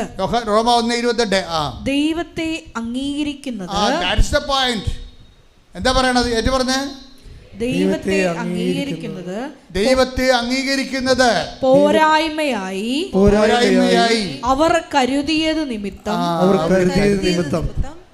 അധമവികാരത്തിനും അനുചിത പ്രവർത്തികൾക്കും ദൈവം അവരെ വിട്ടുകൊടുത്തു. ഇവിടെയാണ് പ്രശ്നം വന്നിരിക്കുന്നത്. റൂട്ട് ഇതാണ്. എന്താണ്? നമ്മൾ ദൈവത്തെ അംഗീകരിക്കുന്നില്ല. അതാണ് പ്രശ്നം. അപ്പോൾ ദൈവത്തെ അംഗീകരിക്കുന്നത് എന്താണ്? അത് പോരായ്മയെ കരുതുന്നു. ചില ആൾക്കാർ വിചാരിക്കുന്നത്, അയ്യോ ഈ ശാസ്ത്രീയമായ യുഗത്തിൽ ആരെങ്കിലും ദൈവത്തെ വിശ്വസിക്കുമെന്ന് ചില അഭ്യാസികൾ ഈ സോഷ്യൽ മീഡിയ ഇരുന്നുകൊണ്ടൊക്കെ പറയും. ഞാനൊക്കെ ഇതുപോലെ ശാപം പിടിച്ച മനുഷ്യരെ ഞാൻ കണ്ടിട്ടില്ലേ. എനിക്കൊരു നിരീശ്വരവാദി എന്ന് പറയുമ്പോൾ എനിക്ക് പറഞ്ഞത്, എനിക്ക് അവരോട് ഒരു സഹതാപമല്ല തോന്നണത്, ഒരു ശപിക്കപ്പെട്ട മനുഷ്യരെന്നാണ് തോന്നുന്നത്. സഭയുടെ പൊതു കാഴ്ചപ്പാടിൽ ഇവരാരും ശപിക്കപ്പെട്ടവരല്ല. അവരെല്ലാവരും അണ്ടർസ്റ്റാൻഡ് ചെയ്യേണ്ട ആൾക്കാരാണ്. പക്ഷേ എനിക്ക് അണ്ടർസ്റ്റാൻഡിങ് അല്ല തോന്നണത്. ഒരു മനുഷ്യന് ഈശ്വരനെ ദൈവത്തെ വിശ്വസിക്കാൻ കഴിയാതിരിക്കണത് ഒരു ബൗദ്ധികമായ ഒരു കേഴ്സാണ്. ഇൻ്റലക്ച്വൽ കേഴ്സ് എന്ന് പറയും. ബൗദ്ധികമായ ഒരു ശാപമാണ്. കാരണം ഈ കണ്ടെത്തേണ്ട സമയത്ത് കണ്ടെത്തിയില്ലെങ്കിൽ പിന്നെ കണ്ടെത്തിയിട്ട് കാര്യം ഉണ്ടാകത്തില്ല. ദൈവത്തെ കണ്ടെത്താൻ കഴിയണത് തന്നെ ദൈവത്തിൻ്റെ ഒരു അനുഗ്രഹമാണ്. ആ ദൈവം നിങ്ങൾക്ക് തന്നിട്ടുണ്ടെങ്കിൽ കൈയടിച്ച് കർത്താൻ ശ്രദ്ധിക്കട്ടെ. ഹല്ലേലൂയ. ഇപ്പം നമ്മൾ തിരിച്ചു വരികയാണ്. എന്താ വിഷയം എന്ന് വെച്ചാൽ നമ്മുടെ എങ്ങോട്ടാണ് വരേണ്ടത്? അതായത് നമ്മൾ പറയുന്നത് കുഞ്ഞാടിൻ്റെ ഇൻ കേസ് എങ്ങനെയെങ്കിലും ചിലപ്പോൾ അബദ്ധത്തിൽ നമ്മുടെ സൽപ്രവൃത്തികളിൽ കളങ്കിതമായി പോയിട്ടുണ്ടെങ്കിൽ നമ്മുടെ മുമ്പിലുള്ള ഏക പോംവഴി, ഏക സർഫിങ് എന്താ ഉള്ളത്? അതിനെ സർഫിട്ട് നമ്മൾ സർഫിൽ മുക്കി വെക്കത്തില്ല ഉടുപ്പൊക്കെ. അതെവിടെയാണ് മുക്കി? നമ്മുടെ ഞെരുക്കങ്ങളെ. നമുക്ക് ഒരുമാതിരി ഞെരുക്കങ്ങളല്ലേ ഉള്ളത്, പലതരം ഞെരുക്കങ്ങളുണ്ടാവും അല്ലേ? രോഗവും ക്ഷീണവും അംഗീകരിക്കാത്തതും സങ്കടപ്പെടുത്തുന്നതും ആയിട്ടുള്ള കുറേ ഞെരുക്കങ്ങൾ നമുക്കുണ്ടാകത്തില്ലേ? ഈ ഞെരുക്കങ്ങളെ നമ്മൾ എങ്ങനെയാണ് ഇതിനെ സമീപിക്കുന്നത്? അത് ആണ് ഇതിൻ്റെ അകത്ത് ഏറ്റവും വലിയ സംഭവം. അതായത് നമ്മൾക്ക് ഇപ്പോൾ ഒരു നിങ്ങളുടെ വീട്ടിൽ തന്നെ ഇപ്പം നിങ്ങൾക്ക് മക്കളില്ല എന്ന് വിചാരിച്ചോ, കല്യാണം കഴിച്ചൊരു 31 വർഷമായി, മക്കളില്ല. അപ്പോൾ അങ്ങനെ കണ്ടാൽ അറിയാൻ നമുക്ക് 55-56 വയസ്സുണ്ടെന്ന് തോന്നും. അങ്ങയുടെ ചേടത്തിക്കും ഉണ്ട് ഏതാണ്ട് 53 വയസ്സ്. അപ്പോൾ എനിക്ക് അവർ മക്കളില്ല എന്ന് പറഞ്ഞ് എൻ്റെ മുമ്പിൽ നിന്നുകൊണ്ട് നിലവിളിക്കുമ്പോൾ എനിക്ക് ശരിക്കും പറഞ്ഞാൽ എനിക്ക് ഉള്ളിൻ്റെ ഉള്ളിൽ ഞാൻ ദൈവമേ, അമ്മ എന്തുമാത്രം മനുഷ്യർക്ക് എന്തെല്ലാം കാര്യങ്ങൾ ചെയ്തു കൊടുക്കണേ. ഇവർക്കിത് ചെയ്താൽ നല്ലതാവും. എന്താ കാര്യം? എന്നിട്ട് ഞാൻ ഓർക്കണത്, ഈ മനുഷ്യനെ ഒരു കൊച്ചു ജനിച്ച് അതിന് 10 വയസ്സാകുമ്പോൾ തന്നെ ഇവർക്ക് 56 വയസ്സ് 65 വയസ്സെങ്കിലും ആവും. 15 വയസ്സാകുമ്പോൾ അതിന് 70 വയസ്സാവും വല്യപ്പന്. എന്നാൽ ഈ അങ്ങനെ ഒരു കാര്യങ്ങളിൽ പോലും മാതാവിൻ്റെ അടുത്ത് വന്ന് കരയാമെന്ന് തോന്നിയപ്പോൾ ഈ കൃപാസന അമ്മയെക്കുറിച്ചുള്ള പൊതുജനങ്ങളുടെ ഒരു ധാരണ കണ്ടില്ലേ? ആ ധാരണ എങ്ങനെ ഉണ്ടായതാണത്? ആൾക്കാരുടെ ഞാൻ പറഞ്ഞുണ്ടാക്കിയ ധാരണയാണത്? അല്ല, ഒരിക്കലും അല്ല. അത് ആൾക്കാരുടെ അനുഭവങ്ങളിൽ നിന്ന് ആൾക്കാർക്ക്, അതായത് 55-ാമത്തെ വയസ്സിലും കൃപാസന അമ്മയെടുത്ത് വന്ന എനിക്കൊരു കുഞ്ഞ് കിട്ടാൻ സാധ്യതയുണ്ടെങ്കിൽ ദൈവം അത് ചെയ്തു തരുമെന്ന്. അതാണ് നമ്മുടെ വിശ്വാസത്തിൻ്റെ ആസ്തി എന്ന് പറയുന്നത്. ഞാൻ അവർക്ക് വേണ്ടി തണുക്ക പ്രാർത്ഥിച്ച് ഒരു കുഞ്ഞിനെ കൊടുക്കാൻ വേണ്ടി പ്രാർത്ഥിച്ചു. കാര്യം ഈ ദിവസങ്ങൾ വന്ന സാക്ഷ്യങ്ങളൊക്കെ കേട്ട് കഴിഞ്ഞാൽ എന്തും പ്രാർത്ഥിക്കാൻ നമുക്ക് തോന്നിപ്പോണ രീതിയിലുള്ള ആത്മവിശ്വാസമാണ് നമുക്ക് തരണത്. കാര്യം ഈ സുരേഷിൻ്റെ സാക്ഷ്യമില്ലേ? സുരേഷ് എന്താ ചെയ്തിരിക്കുന്നത്? സുരേഷിന് കാല് അസ്ഥി വളരുകയോ ഉപ്പുവിറ്റ് പൊങ്ങുകയോ ഒക്കെ ചെയ്ത് 2 ഓപ്പറേഷൻ കഴിഞ്ഞ് 3ാമത്തെ ഓപ്പറേഷൻ മൾട്ടി സ്പെഷ്യാലിറ്റി ഹോസ്പിറ്റലിലോട്ട് പോയി. അവിടെ ഡോക്ടർ ടോർച്ചടിച്ച് നോക്കി, അത് പഴുപ്പ് കയറിക്കൊണ്ടിരിക്കുകയാണ്. അപ്പോൾ ഇനി നിങ്ങൾ മെഡിക്കൽ നിരീക്ഷണത്തിലായിരിക്കണം, അതേ കാല് മുറിക്കേണ്ടി വരുമെന്നല്ലേ പറഞ്ഞത്. അപ്പം സുരേഷ് പറയണ ഒരു കാര്യമുണ്ട്. എന്താ പറയണത്? ഞാൻ കാലിനെയൊന്നും മുറിക്കണില്ല, ഇനി ഒരു ഡോക്ടറിനും കാണുന്നില്ല. എന്താണ്? ഞാൻ എൻ്റെ അമ്മയെടുത്ത് പോകണമെന്ന്. കണ്ടിട്ടില്ല ആ മനുഷ്യൻ, അമ്മനെ കണ്ടിട്ടില്ല. കൃപാസനം ഒന്ന് കേട്ടിട്ടുള്ള 10 രൂപ കിട്ടിയിട്ടുള്ള പത്രം 3 ദിവസം ഇരുന്ന് വായിക്കുന്നുണ്ട് പുള്ളി. ഈ ഒരു പത്രം കിട്ടിയിട്ട് അത് തിരിച്ച് മറിച്ച് 3 ദിവസം ഇരുന്ന് വായിച്ചപ്പോൾ അദ്ദേഹത്തിന് ദൈവം അദ്ദേഹത്തിന് തോണ്ടി വന്ന്. അതുകൊണ്ടാണല്ലോ ആ വിശ്വാസം കയറിയത്. അപ്പോൾ വിശ്വാസം കയറിയപ്പോൾ അദ്ദേഹം പറയണത്, ഞാൻ ഇനി അമ്മയെടുത്ത് പോയിട്ട് കാല് കാണിക്കട്ടെ എന്നാണ് പറയണത്. അപ്പോൾ കാല് കാണിക്കണമെന്ന് അത് അത്ര ഇങ്ങനെ എത്രയോ പത്തനംതിട്ട എവിടെയുള്ള മനുഷ്യൻ ഇവിടെ വരാൻ പറ്റിയ ഒരു കണ്ടീഷൻ അല്ല. കാല് ഓട്ടോ ഡ്രൈവറായതോ ആണ്. അപ്പോൾ കാല് കൊണ്ടുള്ള പരിപാടിയാണ് ഉള്ളത്.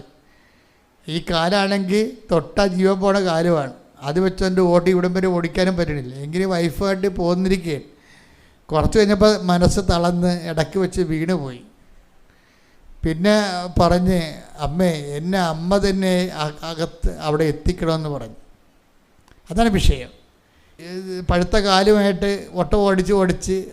ഓടിക്കാൻ പറ്റാത്ത പ്രാണം പോണ വേദനയുമായിട്ട് വഴി വീണ് കിടക്കുകയാണ് ആൾ. എന്നിട്ട് കുറച്ച് കഴിഞ്ഞപ്പോൾ അയാൾ റെസ്റ്റ് കഴിഞ്ഞപ്പോൾ അയാൾ പറഞ്ഞു, എൻ്റെ അമ്മേ എന്നെക്കൊണ്ട് പറ്റത്തില്ല, എന്നെ അമ്മയെ കാല് സുഖപ്പെടുത്തുമെങ്കിൽ അമ്മ തന്നെ എന്നെ കൊണ്ട് എത്തിക്കണമെന്ന് പറഞ്ഞ അവിടെ. ഈ മനുഷ്യന്മാർ പറയണ വാക്കുകൾ ചങ്കെക്കൊണ്ടാണ് പറയണത്. അത് ആത്മാർത്ഥമാണെങ്കിൽ ദൈവം അതുപോലെ തന്നെ എടുക്കും.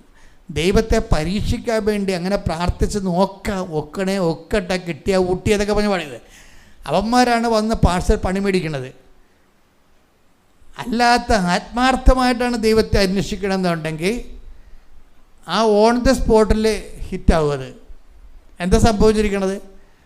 സെക്കൻഡ് അയാൾ പറഞ്ഞു, ഞാനൊന്ന് മയങ്ങി അങ്ങോട്ട് കയറി ബ്രേക്കെ പിടിച്ച്, പിന്നെ ഞാൻ ഇവിടെ വന്നത് ഓർക്കുന്നുണ്ടെന്ന്. അമ്മ എന്നെ പറത്തിക്കൊണ്ടുപോകുന്ന പോലെ ഞാൻ വന്നു. എൻ്റെ വൈഫ് എന്നെ വിളിച്ച്, വൈഫിൻ്റെ തോളയിൽ ഞാൻ ഈ പ്രാണം പോകുന്ന വേദന ഉണ്ടെങ്കിലും വൈഫിൻ്റെ തോളെ കൈയിട്ട് ഞാൻ ഒറ്റക്കാലായിട്ട് കൊന്തി വരികയാണ്.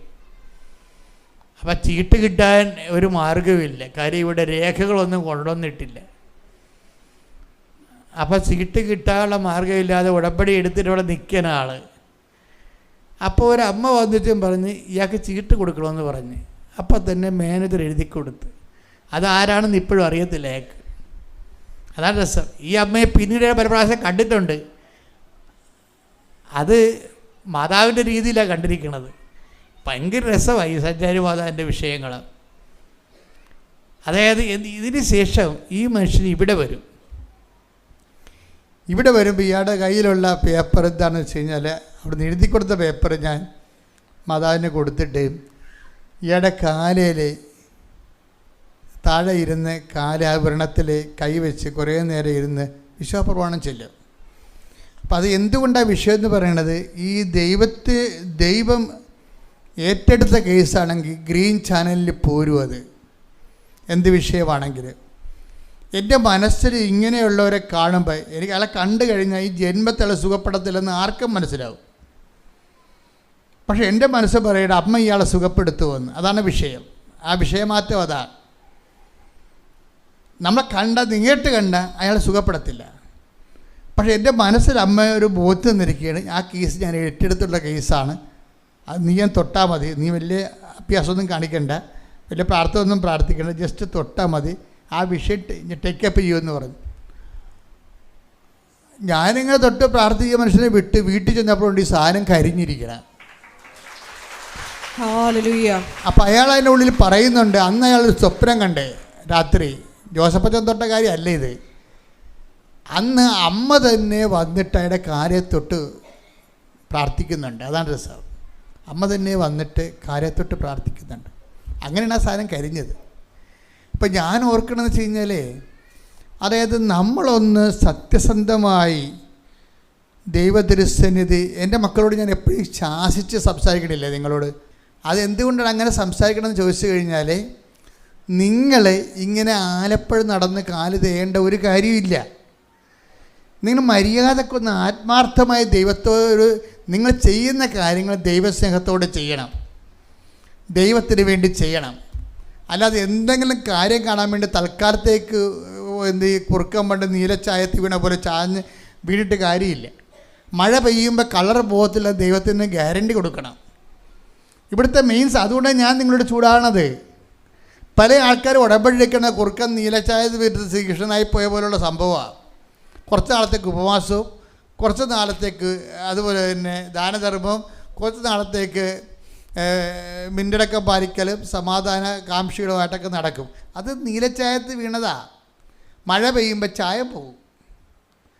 നമുക്ക് ദൈവത്തോട് കാണിക്കേണ്ടത്, ദൈവമേ ഏത് മഴ പെയ്താലും ഉടമ്പടിക്കാലം കഴിഞ്ഞാലും എൻ്റെ കളർ പോകത്തില്ല, ഗ്യാരണ്ടിയാണെന്ന് പറയണം.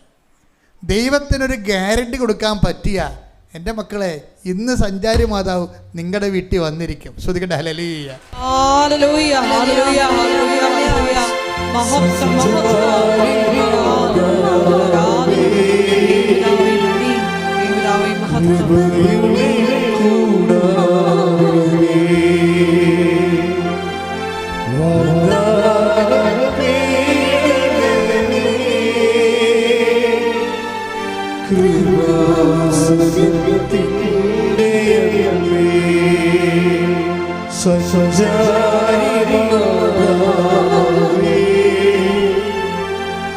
കൃപയുടെ കൂടാരമേ,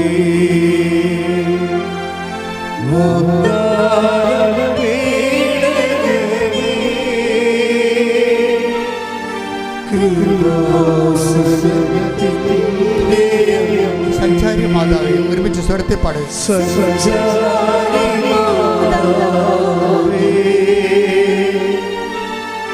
കൃപയുടെ കൂടാരമേ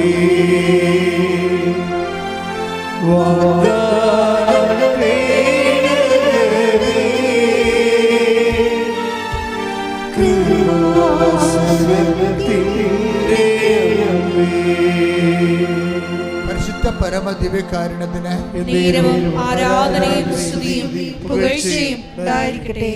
ഇതുപോലെ സ്പീഡുള്ള ഒരു സാക്ഷ്യമാണ് ഈ ദിവസങ്ങളിൽ അൽഫോൻസ പറഞ്ഞത്. അൽഫോൻസമ്മയുടെ സാക്ഷ്യം വേറെ ഒരു സബ്ജക്റ്റാണ്. ഇവർ ബഹറിൽ ജോലി ചെയ്യുന്നവരാണ്. ബഹറിൽ ജോലി ചെയ്തിട്ട് കഴിഞ്ഞ 10 ദിവസം മുമ്പ് ഇവിടെ വിസ വീണ്ടും ബഹറിൽ പുതുക്കി. കോൺട്രാക്റ്റ് വിസ ഇല്ല, കോൺട്രാക്റ്റ് ഹോസ്പിറ്റൽ വേണ്ട കോൺട്രാക്റ്റ് പുതുക്കി കഴിഞ്ഞ 10 ദിവസം കഴിഞ്ഞപ്പോൾ പുതിയ ഒരു ഓപ്ഷൻ കൊടുത്തവർ. എന്താണ്? ഇനി കോൺട്രാക്റ്റ് പുതുക്കണ എല്ലാവർക്കും അക്കോമഡേഷനും താമസത്തിൻ്റെ അലവൻസ് കിട്ടാമെന്ന്. അപ്പോൾ ഇവർക്ക് കിട്ടത്തില്ലത്. കാര്യം ഇവർക്ക് നേരത്തെ ഇവർ കോൺട്രാക്റ്റ് പുതുക്കിയതാണ്, ഇവർക്ക് കിട്ടത്തില്ല.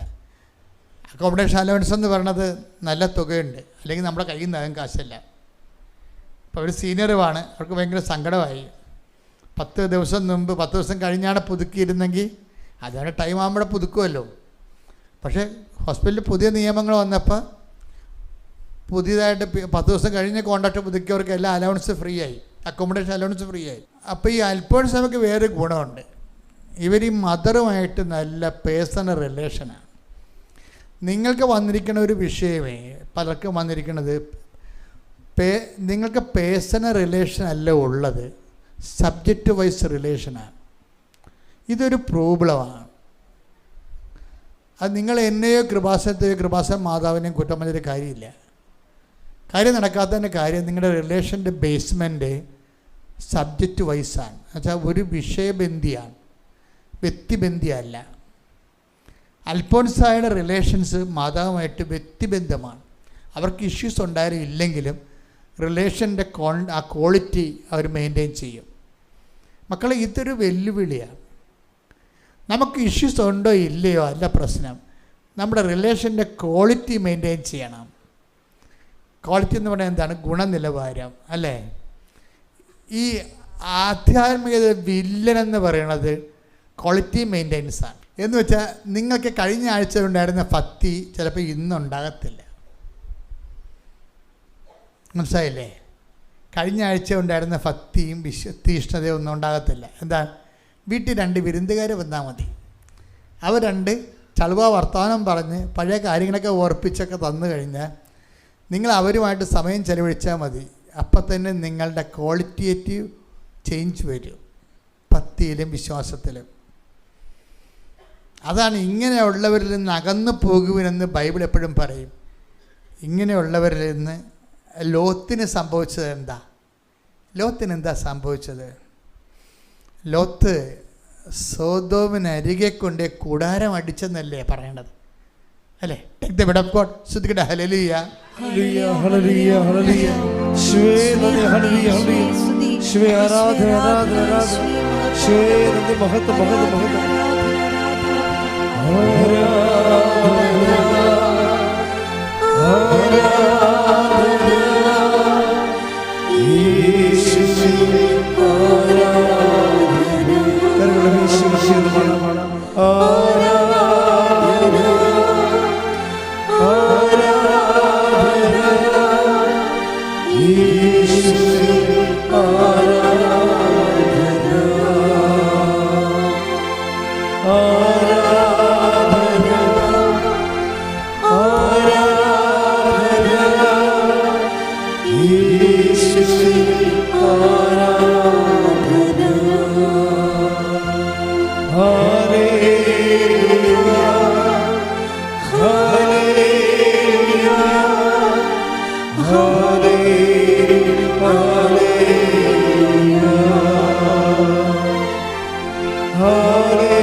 Hallelujah, hallelujah, hallelujah. Hallelujah, hallelujah, hallelujah. Aradhana, Aradhana, Yeshuve, Aradhana, Aradhana,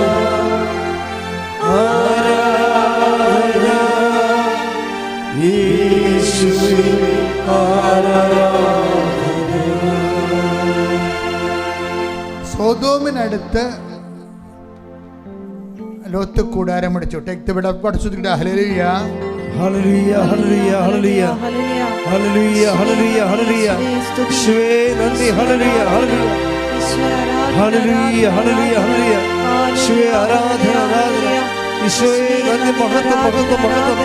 hallelujah, ഹല്ലേലൂയ, ഹല്ലേലൂയ, ഹല്ലേലൂയ, ഹല്ലേലൂയ, ഹല്ലേലൂയ. യേശുവേ ആരാധന, ആരാധന. യേശുവേ നന്ദി, മഹത്വം, മഹത്വം. ആരാധന, ആരാധന. സ്നേഹമേ, സ്നേഹമേ, ആരാധന, ആരാധന, ആരാധന. സ്നേഹമേ, ആരാധന. ഉൽപ്പത്തി 13:12. ആരാധന, ആരാധന. ജീവനേ, ജീവനേ, ആരാധന. ഉൽപ്പത്തി 13:12. ഉൽപ്പത്തി 13:12. അബ്രാം കാനാൻ ദേശത്ത് താമസമാക്കി. പറഞ്ഞേ. അബ്രാം കാനാൻ ദേശത്ത് താമസമാക്കി. ലോത്ത് സമതലത്തിലെ നഗരങ്ങളിലും വസിച്ചു. ലോത്ത് സമുദ്രങ്ങളിലെ നഗരങ്ങളിലും വസിച്ചു. അവൻ സോദോമിനടുത്ത് കൂടാരമടിച്ചു. അവൻ സോദോമിനടുത്ത് കൂടാരമടിച്ചു. അതായിരുന്നു ലോത്തിനെ പറ്റിയൊരു അബദ്ധം. ലോത്തിൻ്റെ സ്പിരിച്വാലിറ്റി ഡയറക്റ്റ് ആകാൻ കാരണം അതാ. നമ്മുടെ സബ്ജക്റ്റ് എന്താണ്? ക്വാളിറ്റേറ്റീവ് സ്പിരിച്വാലിറ്റിയാണ്. ക്വാളിറ്റി ഓഫ് സ്പിരിച്വാലിറ്റി, ആധ്യാത്മികതയുടെ ഗുണനിലവാരം. അബ്രഹാത്തിൻ്റെയും ലോത്തും ഒരേ സ്ഥലത്ത് വസിക്കുന്ന ആൾക്കാരാണെങ്കിലും രണ്ട് സ്പിരിച്വാലിറ്റിയാണ്. അതെന്താണ്? നിങ്ങൾ കൂടാരം അടിക്കുന്ന സ്ഥലവുമായിട്ട് ബന്ധപ്പെട്ടാണ് സ്പിരിച്വാലിറ്റി നിൽക്കുന്നത്. ആരുമായിട്ട് കൂട്ടുകൂടുന്നു, അതാണ് പ്രശ്നം. എബ്രാഹാം എവിടെ? കർത്താവിൻ്റെ കാനാൻ ദേശത്തിൻ്റെ അരികിലാണ് കൂടാരം അടിക്കുന്നത്. ലോത്ത് എവിടെയും? സ്വർഗ്ഗഭോഗികളും പുരുഷ ലൈംഗികതയുള്ളവരും സ്ത്രീകൾ ലൈംഗികതയുള്ള മ്ലേച്ഛന്മാരുടെ കൂടെയാണ് കൂടാരം അടിച്ചിരിക്കുന്നത്. നിങ്ങളുടെ കൂട്ടുകാരും മ്ലേച്ഛന്മാരാണെങ്കിൽ നിങ്ങളുടെ സ്പിരിച്വാലിറ്റിയിൽ ഡയലൂഷൻ ഉണ്ടാവും, ക്വാളിറ്റേറ്റീവ് ചേഞ്ച് ഉണ്ടാവും, ക്വാളിറ്റേറ്റീവായിട്ട് ഗുണനിലവാരം കുറഞ്ഞു പോകും. ഒന്നുകിൽ നിങ്ങൾ ഉടമ്പടി ഉപേക്ഷിക്കണം, ദൈവമായിട്ട് ബന്ധം ഉപേക്ഷിക്കണം, അല്ലെങ്കിൽ അവരുമായിട്ടുള്ള ബന്ധം ഉപേക്ഷിക്കണം. അവരെ വിട്ടുപോരൂ, അവർ അന്ധരെ നയിക്കുന്ന അന്ധരാണെന്ന് പറയുന്നില്ല. Take the bid of God. സ്തുതിക്കട്ടെ. ഹല്ലേലൂയ, ഹല്ലേലൂയ, ഹല്ലേലൂയ, ഹല്ലേലൂയ. യേശുവേ നന്ദി. ഹല്ലേലൂയ, ഹല്ലേലൂയ, ഹല്ലേലൂയ, ഹല്ലേലൂയ, ഹല്ലേലൂയ, ഹല്ലേലൂയ. യേശുവേ ആരാധന, ആരാധന, ആരാധന. യേശുവേ നന്ദി, മഹത്വം, മഹത്വം, മഹത്വം. മത്തായി 15:14. മത്തായി 15:14. അവരെ വിട്ടേക്കൂ, അവരെ വിട്ടേക്കൂ. അവർ അന്ധരെ നയിക്കുന്ന അന്ധരാണ്. അവർ അന്ധരെ നയിക്കുന്ന അന്ധരാണ്. അന്ധനെ നയിച്ചാൽ അന്ധനെ നയിച്ചാൽ ഇരുവരും കുഴിയിൽ വീഴും. ഇരുവരും കുഴിയിൽ വീഴും. അപ്പം നിങ്ങൾ ഉടമ്പടി എടുക്കാൻ തീരുമാനിച്ചു കഴിഞ്ഞാൽ പിന്നെ ഉടമ്പടിക്കെതിരെയുള്ള ശത്രുക്കളെ ഒഴിവാക്കി കളയണം. അല്ലെങ്കിൽ അവർ നിങ്ങളെ ഉടമ്പടി ജീവിക്കാൻ അനുവദിക്കത്തില്ല. അവരവരുടെ രീതിയിലേക്ക് നിങ്ങളെ കൊണ്ടുപോകും. അവരുടെ വൃത്തികേടുകളും ദ്വയാർത്ഥങ്ങളും ഇതിലൊന്നും കഥയില്ലടാ, ഇതിങ്ങനെയാടാ എന്നൊക്കെ പറയും. അതോടുകൂടി നിങ്ങൾക്ക് പ്രാർത്ഥിക്കാനോ ദൈവദൃശ്യനെ വിശുദ്ധിയോടെ ജീവിക്കാനോ ദൈവത്തിന് സാക്ഷ്യം വഹിക്കാനുള്ള നിങ്ങളുടെ കലിബറ് ക്രമേണ ശക്തി കുറഞ്ഞു പോകും. അതുവഴി ദൈവമായിട്ടുള്ള ബന്ധവും കുറയും. അൽഫോൻസ ക്വാളിറ്റേറ്റീവ് സ്പിരിച്വാലിറ്റിയുടെ ആളാണ്. അവൾക്ക് ശേഷം ആണ് അവൾ ഇത് കോൺട്രാക്റ്റ് പുതുക്കി കഴിഞ്ഞ് 10 ദിവസം കഴിഞ്ഞിട്ടാണ് ഹോസ്പിറ്റൽ നിയമം വന്നപ്പോഴാണ് അക്കോമഡേഷൻ അലവൻസ് പിന്നീടുള്ളവർക്കെല്ലാം അലവ് ചെയ്തത്. അവൾക്ക് ചിലർ ദുഃഖം തോന്നി. പക്ഷേ അവൾ പറഞ്ഞു, എനിക്ക് അമ്മയുമായിട്ടൊരു റിലേഷൻസ് ഉണ്ടല്ലോ. അപ്പം നിയമം ഇങ്ങനെയാണ്, എൻ്റെ ടൈം വരെ ഹോസ്പിറ്റലിൽ തെറ്റൊന്നും ചെയ്തിട്ടില്ല, പക്ഷേ എൻ്റെ അമ്മ വിചാരിച്ചാൽ എനിക്ക് അക്കോമഡേഷൻ അലവൻസ് കിട്ടും. അത് ഹോസ്പിറ്റലുകാരല്ല തീരുമാനിക്കുന്നത്. എനിക്ക് ദൈവമായിട്ട് എൻ്റെ ബന്ധം കൊണ്ട് ആരാണ് എൻ്റെ കാര്യം തീരുമാനിക്കുന്നത്? എൻ്റെ കാര്യം തീരുമാനിക്കേണ്ടത് അമ്മയാണ് തീരുമാനിക്കുന്നത്. അതാണ് റിലേഷൻസ് എന്ന് പറയുന്നത്. അങ്ങനെ പറയാൻ കഴിയണം. അവർ പറഞ്ഞു, അമ്മേ അങ്ങനെയാണെങ്കിൽ ഞങ്ങളുടെ അപേക്ഷ വെക്കട്ടെ. അപ്പോൾ അവൾക്കൊരു പോസിറ്റീവ് ഇത് കിട്ടി, നീ കൊണ്ട് വെക്കാൻ പറഞ്ഞു. അങ്ങനെ നടക്കാത്ത കാര്യത്തിന് കൊണ്ടുപോയി അമ്മ പറഞ്ഞെന്നും പറഞ്ഞുകൊണ്ട് അപേക്ഷ വെച്ചിരിക്കുകയാണ്. എനിക്ക് ക്വാളിറ്റേറ്റീവ് അലവൻസ് വേണമെന്നും പറഞ്ഞുകൊണ്ട്. അപ്പോൾ അവർ പറഞ്ഞ്, നിങ്ങൾക്ക് ഈ നിയമങ്ങളൊന്നും അറിയാൻ പറ്റില്ല, നിങ്ങൾക്ക് വിട്ട് ഇത്രയും ബുദ്ധിയില്ല, നിങ്ങളുടെ സെക്ഷനല്ല, ആ ടൈം കഴിഞ്ഞു. നിങ്ങളുടെ സെക്ഷൻ ഉള്ളവർക്ക് ആർക്കും നിങ്ങൾക്ക് മാത്രമല്ല, ആർക്കും കൊടുത്തിട്ടില്ല, 3-4 പേർക്ക് കൊടുത്തിട്ടില്ല അക്കോമഡേഷൻ അലവൻസ്. പിന്നെ നിങ്ങൾ മാത്രം കൊണ്ട് നിന്നെ അപേക്ഷ വെക്കണത് എന്തിനാണ്? നിങ്ങൾ ഹോസ്പിറ്റലിനെ പറ്റിക്കാൻ നടക്കുകയാണോ എന്നേക്ക്. അങ്ങനെ അവർ റാഷായിട്ട് സംസാരിക്കും. റാഷ് വെച്ചാൽ ഇവർ ചെയ്തത് വേണമെങ്കിൽ അത് 4 പേർക്ക് കൂടി ചെയ്യാമല്ല, ഇവർക്ക് മാത്രം ചെയ്തത് എന്താണെന്നൊക്കെയാണുള്ള ഹോസ്പിറ്റലിന് ഒരു കൺഫ്യൂഷൻ. അല്ല, അവർ ഹോസ്പിറ്റലിൽ നിന്ന് തെറ്റില്ല, അതാണ് വിഷയം. ഇവിടെ കയ്യിൽ നിന്ന് തെറ്റില്ല, പക്ഷേ അക്കോമഡേഷൻ അലവൻസ് ഇവളിനേക്കാൾ സീനിയോറിറ്റി കുറഞ്ഞ ആൾക്കാർക്ക് കിട്ടുന്നുണ്ട് അവിടെ. അപ്പോൾ സ്വാഭാവികം ഇവയ്ക്കും കിട്ടേണ്ടതല്ലേ? അപ്പം പിന്നെ അമ്മയുടേതല്ലേ ഹോസ്പിറ്റലെന്ന് പറഞ്ഞുകൊണ്ട് നീ അമ്മയുമായിട്ട് ബന്ധമുണ്ടായാൽ എല്ലാം അമ്മയുടെ ആണെന്ന് നമുക്ക് മനസ്സിലാകും. അത് നിങ്ങൾക്ക് കുറച്ച് കഴിയുമ്പോൾ മനസ്സിലായിക്കോളൂ. കാര്യം ഇതാ നിൻ്റെ അമ്മയെന്ന് പറഞ്ഞപ്പോൾ തന്നെ ലോകത്തിലുള്ള എല്ലാ വിഷയവും ഈശോ അമ്മയുടെ അണ്ടറിലാക്കില്ലേ? അത് ബോധമുള്ളവർക്ക് മനസ്സിലാകും. ഇതാ നിൻ്റെ അമ്മയെന്ന് പറഞ്ഞപ്പോൾ തന്നെ മനുഷ്യനും മനുഷ്യൻ്റെ ജീവിത പ്രശ്നങ്ങളും എല്ലാം ഈശോ അന്തിമ തീരുമാനം നിൻ്റെ ചോരെ കിടന്ന് പ്രമാണം എഴുതി അമ്മയുടെ പേരിലാക്കി കളഞ്ഞില്ലേ? സ്വത്ത് അമ്മയുടെ പേരിലല്ലേ ഇരിക്കണത്. അതാണ് അൽഫോൻസാ പറയണത്, അമ്മ അറിയാതെ അലവൻസ് ഉണ്ടാകത്തില്ല. അപ്പം ഞാൻ അമ്മയുടെ പേരിൽ കൊണ്ട് അപേക്ഷ വെച്ച് അന്ന് രാത്രി ഞാനൊരു സ്വപ്നം കണ്ടു. ഒരു ഇടുങ്ങിയ ഇടനാഴിയിലൂടെ ആകാശത്ത് നിന്ന് അമ്മ ഇറങ്ങി വന്നെന്ന്. ആ ഇടനാഴി ഞാൻ കണ്ടിട്ടില്ല ഇവർക്കും. പിന്നെ ഒരു ഇടുങ്ങിയ വാതിലൂടെ അമ്മ ഹോസ്പിറ്റലിൻ്റെ അകത്തേക്ക് കയറി. പിന്നെ അമ്മ ഒരു വെള്ളമേശ ഇരുന്നിട്ട് ഫയൽ ഒപ്പിട്ടിട്ട് പോയെന്ന്. പിറ്റേ ദിവസം എന്നെ HR വിളിച്ചു ഹോസ്പിറ്റലിൽ. നിങ്ങൾ എത്രയും വേഗം വന്നിട്ട് സൈൻ ചെയ്യണം. അപ്പോൾ HR പറഞ്ഞ്, സാറേ ഞാൻ സൈൻ ചെയ്തതാണ് നേരത്തെ, 10 കോൺട്രാക്റ്റ് ഒപ്പിട്ടതാണ്, ഇനി ഞാൻ എന്തിനാ കോൺട്രാക്റ്റ് ഒപ്പിട്ടുണ്ട്? അല്ല, നിങ്ങൾക്ക് അക്കോമഡേഷൻ അലവൻസ് തരാൻ വേണ്ടി കമ്പനി തീരുമാനിച്ചെന്ന്. അപ്പം ഞാൻ ചെന്നപ്പോഴാണ് ഞാൻ ആദ്യമായിട്ടും കാണുകയാണ് സ്വപ്നത്തിലെ അമ്മ ഇറങ്ങി വന്ന് ഇടനാഴി ഞാൻ കണ്ടെന്ന്. HR-ൻ്റെ ഇപ്പുറത്തുള്ള വാതിൽ അമ്മ രാത്രി എന്നെ കാണിച്ചായിരുന്നു. അപ്പോൾ ഞാൻ നല്ലവണ്ണം സൂക്ഷിച്ച് നോക്കി. HR-ൻ്റെ ഇടതുവശത്തുള്ള വാതിലൂടെയാണ് അമ്മ വന്നത്. അമ്മ വന്നിരുന്ന ചെയർ എന്നെ കാണിച്ചത് തന്നെയാണ്. ആ വെള്ളമേശ, അസൽ മേശ, ആ മേശയാണ് ഞാൻ കണ്ടതെന്ന്. അപ്പോൾ എന്താണ് ഇത് അമ്മ ചെയ്തതാണെന്നുള്ളത് ഇവളെ ബോധ്യപ്പെടുത്തിയിട്ടാണ് രാവിലെ വിളിച്ച് അനുവാദം കൊടുത്തിരിക്കുന്നത്. ഇതെല്ലാം ഈ റിലേഷൻസ് മെയിൻറ്റെയിൻ ചെയ്യണം മക്കളെ. നിങ്ങളൊരു വിഷയത്തിന് വേണ്ടി, ഒരു വിഷയം ശരിയായി, ഒരു വിഷയം ശരിയായില്ലെന്ന് പറഞ്ഞാൽ അളിഞ്ഞ മോന്തമായിട്ട് മാതാവിൻ്റെ മുമ്പിൽ കൊഞ്ഞനം കുത്തിയിട്ട് കാര്യമൊന്നുമില്ല. മറിച്ച് റിലേഷൻസ് മെയിൻറ്റെയിൻ ചെയ്യണം. വിഷയമല്ല പ്രധാനം, അമ്മ എന്ന വ്യക്തിയാണ് പ്രധാനം. കൈയടിച്ച് ശ്രദ്ധിക്കട്ടെ. ഹല്ലേലൂയ.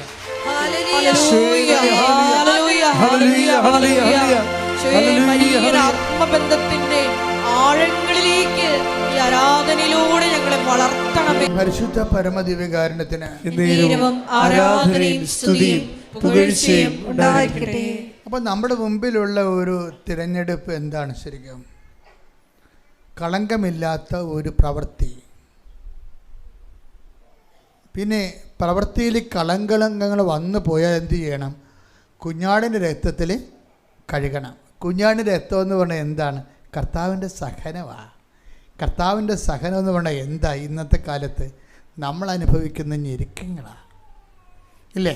നമ്മളനുഭവിക്കുന്ന രോഗങ്ങളും ഞെരുക്കങ്ങളും ഒറ്റപ്പെടലുകൾ മറ്റ് പ്രയാസങ്ങളെയെല്ലാം എന്തു ചെയ്യണം? നീ കർത്താവിൻ്റെ ഞെരുക്കങ്ങളോട് ചേർത്ത് വെച്ചുകൊണ്ട് ദൈവനാമത്തെ മഹത്വപ്പെടുത്തണം.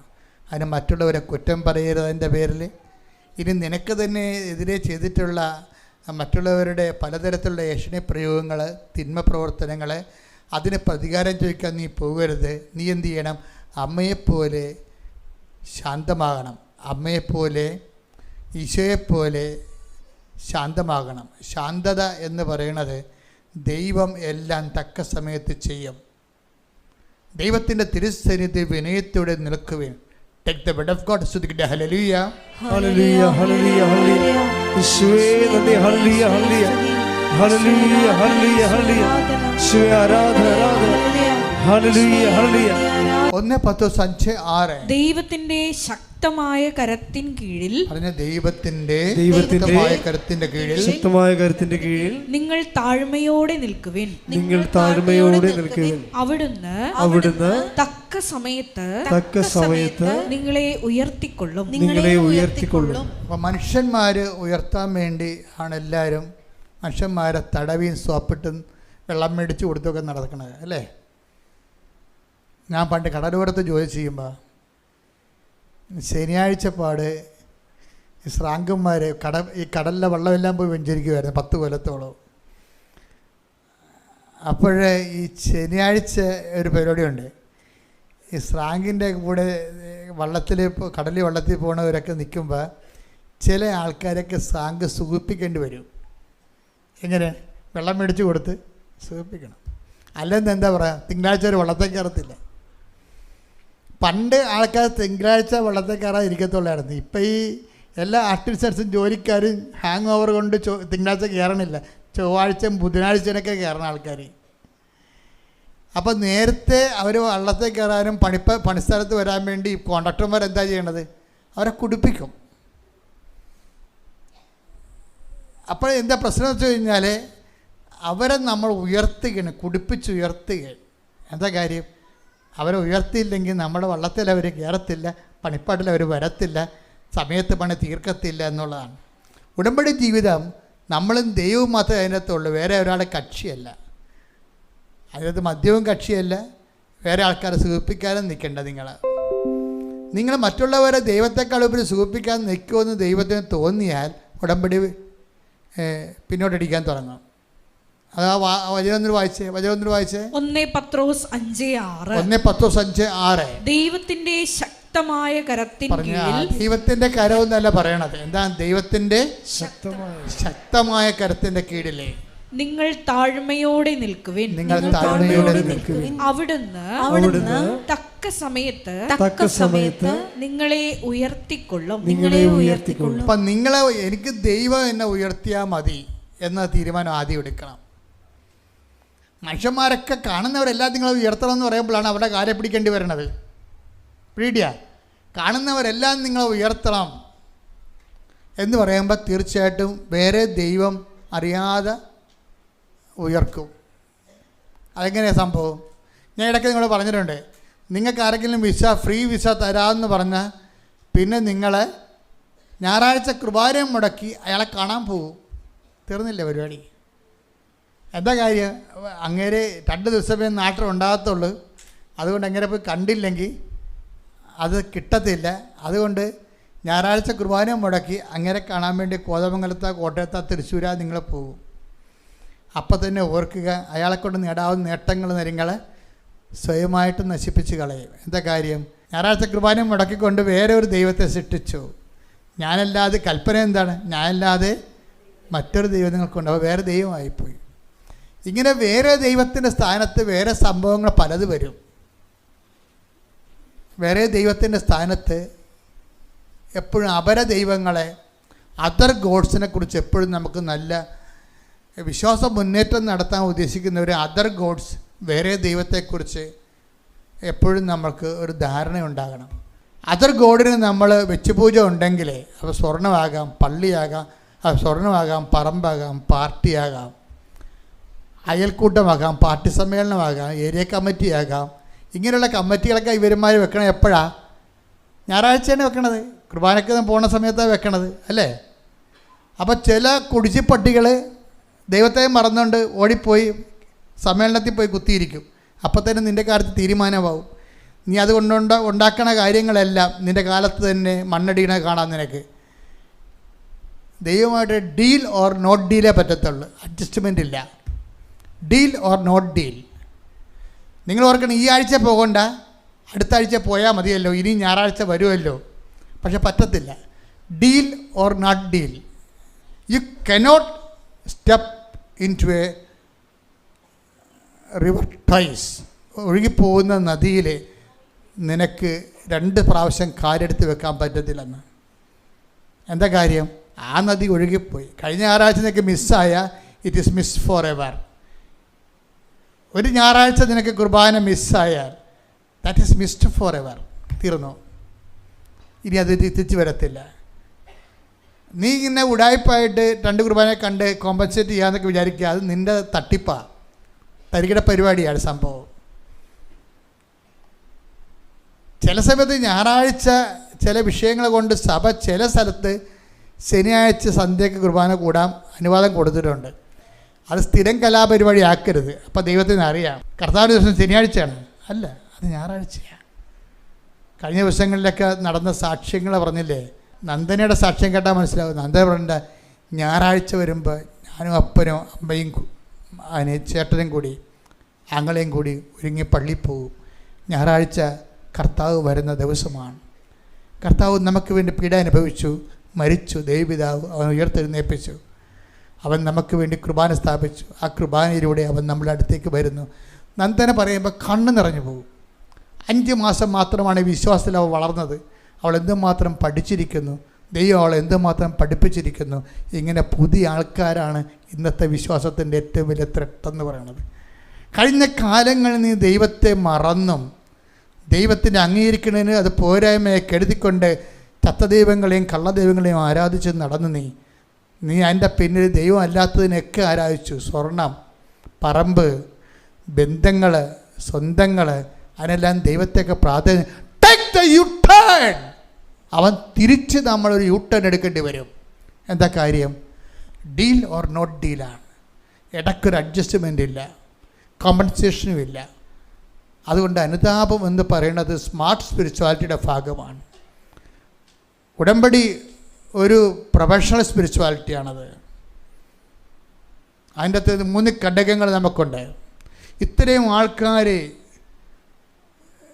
ആയിരക്കണക്കിന് മനുഷ്യർ ഇതിനകം കുറഞ്ഞ കാലം കൊണ്ട് ഇത്രയും വലിയ ജീവിതാനുഭവം നേടിയെങ്കിൽ ഉടമ്പടി എന്തോ ഒരു എക്സ്പെർട്ടൈസേഷനുള്ള സ്ഥലമാണ്. എക്സ്പെർട്ടേഷനുണ്ട്, പ്രൊഫഷണലിസം ഉണ്ട്, അതുപോലെ തന്നെ അതിൻ്റെ സ്മാർട്ട്നെസ് ഉണ്ട്. കാര്യം എല്ലാ ജനങ്ങൾക്കും എല്ലാ തരത്തിലും ഫ്രഷ് ഹാൻഡ്സിനും പഴയ ആൾക്കാർക്കും എല്ലാം മരമറിഞ്ഞ് കൊടിയിടാവുന്ന, കൃത്യമായിട്ട് ഷാർപ്പ് ഷൂട്ട് ചെയ്യാവുന്ന അത്രയും തന്നെ നമ്മൾ ഇൻവെസ്റ്റ് ചെയ്യുന്നതിൻ്റെ അതേ രീതിയിൽ നമുക്ക് ഏണിങ്ങുള്ള ഏറ്റവും വലിയൊരു പ്രോജക്റ്റാണിത്. നിക്ഷേപത്തിൻ്റെ ഒരു പ്ലാൻ തന്നെയാണ് ശരിക്കും പറഞ്ഞാൽ ഉടമ്പടി എന്ന് പറയുന്നത്. അതൊന്ന് വൃത്തിയും മെനയുമായിട്ട് ചെയ്യാൻ വേണ്ടി നമുക്ക് കഴിഞ്ഞാൽ മതി. ഉടമ്പടി ഒരു സ്മാർട്ട് സ്പിരിച്വാലിറ്റി, അതുപോലെ ഉടമ്പടി ഒരു അതിൻ്റെ സ്വഭാവത്തിൽ തന്നെ അതിൻ്റെ എക്സ്പെർട്ടൈസേഷൻ, അതിൻ്റെ പ്രൊഫഷണലിസം, അതിൻ്റെ സ്മാർട്ട്നെസ്, ഇതെല്ലാം നമുക്ക് അടുത്തൊരു ദിവസം കാണാം. ദൈവം നിങ്ങളെ അനുഗ്രഹിക്കട്ടെ. എഴുന്നേൽക്കുക. പരിശുദ്ധ പരമദിവ്യകാരുണ്യത്തിന് നേരവും ആരാധനയും സ്തുതിയും പുകഴ്ചയും ഉണ്ടായിരിക്കട്ടെ. പരിശുദ്ധ പരമദിവ്യകാരുണ്യത്തിന് നേരവും ആരാധനയും സ്തുതിയും പുകഴ്ചയും ഉണ്ടായിരിക്കട്ടെ. പരിശുദ്ധ പരമദിവ്യകാരുണ്യത്തിന് നേരവും ആരാധനയും സ്തുതിയും പുകഴ്ചയും ഉണ്ടായിരിക്കട്ടെ.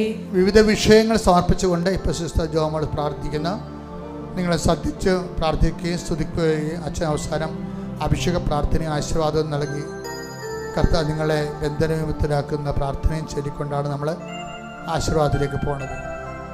സ്നേഹപിതാവായ ദൈവമേ, 2015 മുതൽ കൃപാസനത്തിൽ വന്ന് തീർത്ഥാടക ഉടമ്പടി എടുത്തു പോയിട്ടുള്ള മുഴുവൻ മക്കളെയും ഞങ്ങൾ ഒരു നിമിഷം ഈ അൾത്താരയിൽ സമർപ്പിച്ചുകൊണ്ട് പ്രാർത്ഥിക്കുന്നു.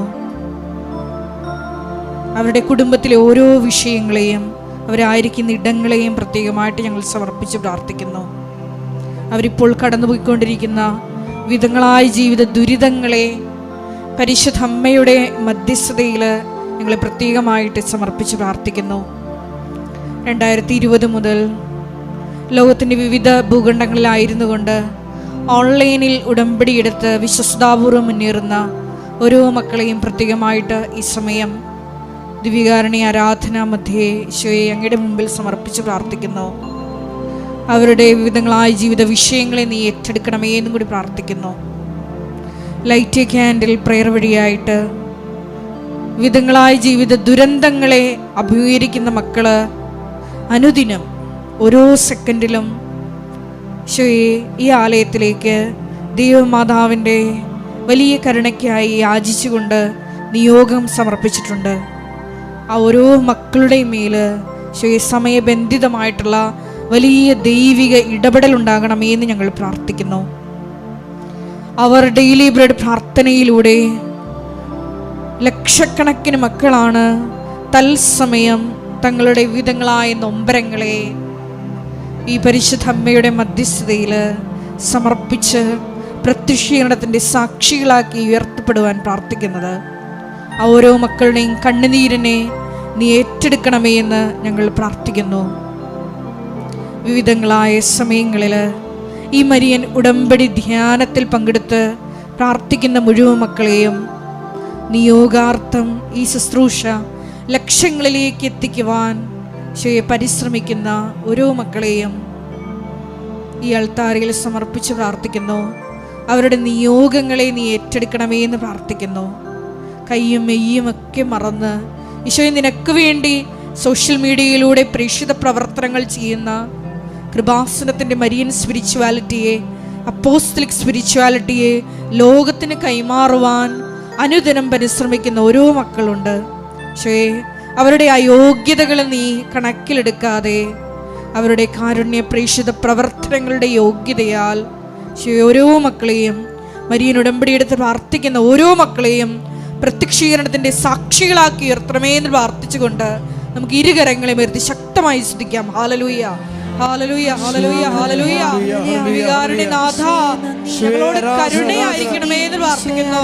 പ്രത്യക്ഷീകരണത്തിന്റെ സ്ഥിരീകരണത്തിനായി ഞങ്ങളുടെ നിയോഗങ്ങളെ ഏറ്റെടുക്കണമേ എന്ന് പ്രാർത്ഥിക്കുന്നു. ഹല്ലേലൂയ, ഹല്ലേലൂയ, ഹല്ലേലൂയ. മഹത്വം, മഹത്വം, ആരാധന, ആരാധന. ഹല്ലേലൂയ, ഹല്ലേലൂയ, ഹല്ലേലൂയ.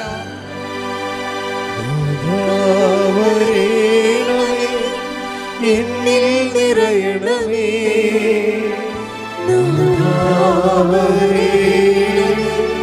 സൗഖ്യം നൽകണമേ,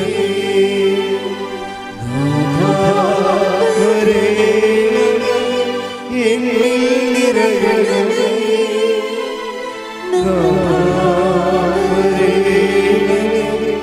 സൗഖ്യം നൽകണമേ. പരിശുദ്ധ പരമദിവ്യകാരുണ്യത്തിന് മകളെ എല്ലാ ജീവിത ആവശ്യങ്ങളുടെ മേലും കർത്താവിൻ്റെ കരുണ മാതാവിൻ്റെ മധ്യസ്ഥ ചൊരിയുന്ന സമയമാണ്. നിങ്ങൾ രോഗികളെ, പ്രത്യേകിച്ച് രോഗമുള്ളിടത്ത് കൈകൾ വെച്ചുകൊണ്ട് ദൈവതിരുസന്നിധിയിൽ നിങ്ങളുടെ രോഗങ്ങളെ പരിശുദ്ധ അമ്മ വഴി സമർപ്പിക്കേണ്ട സമയമാണ്.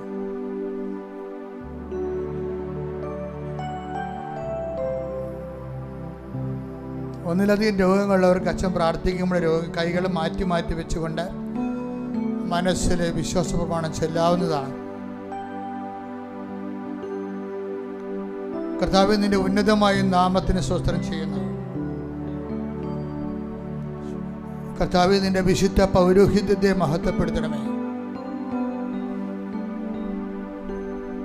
കർത്താവേ, സഭയിലുള്ള സാന്നിധ്യം പ്രകടമാക്കണമേ. 40 വർഷം ഞാൻ അർപ്പിച്ച കൃപാനയുടെ യോഗ്യതയാൽ കൃപാസന അൾത്താരെ ജീവനോടെ പ്രത്യക്ഷപ്പെട്ട പരിശുദ്ധ അമ്മയുടെ മാധ്യസ്ഥതയില് ഈ അൾത്താറയിൽ നടന്ന 10,000-കണക്കിന് ആരാധന ശക്തിയാൽ ദൈവത്തിൻ്റെ വൻകരങ്ങൾ, പൊൻകരങ്ങൾ നിങ്ങളുടെ ഹൃദയത്തിലേക്കും രോഗമുള്ള ഇടങ്ങളിലേക്ക് അടിപ്പിണർ പോലെ വൈതാഖലമ ദൈവികമായ ശക്തി പ്രസരിച്ചുകൊണ്ട് യേശുക്രിസ്തു നാമത്തിൽ മാരക രോഗങ്ങൾ, തീരാവേദികൾ, ജീവിത ദുരിതങ്ങൾ യേശുനാമത്തിൽ മാറിപ്പോകട്ടെ.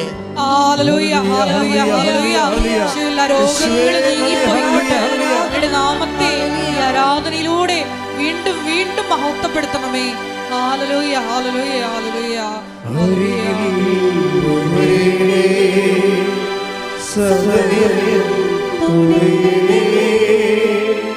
സുഖമായി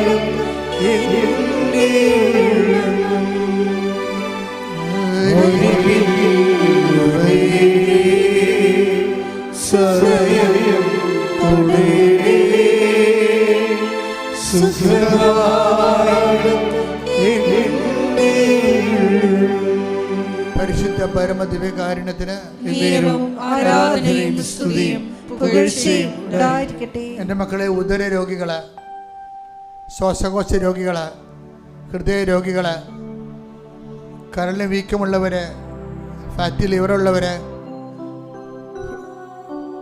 പിൻകഴുത്തിന് വേദനയുള്ളവർ, തൈറോയ്ഡ് രോഗികൾ, ടോൺസൈറ്റ് രോഗികൾ,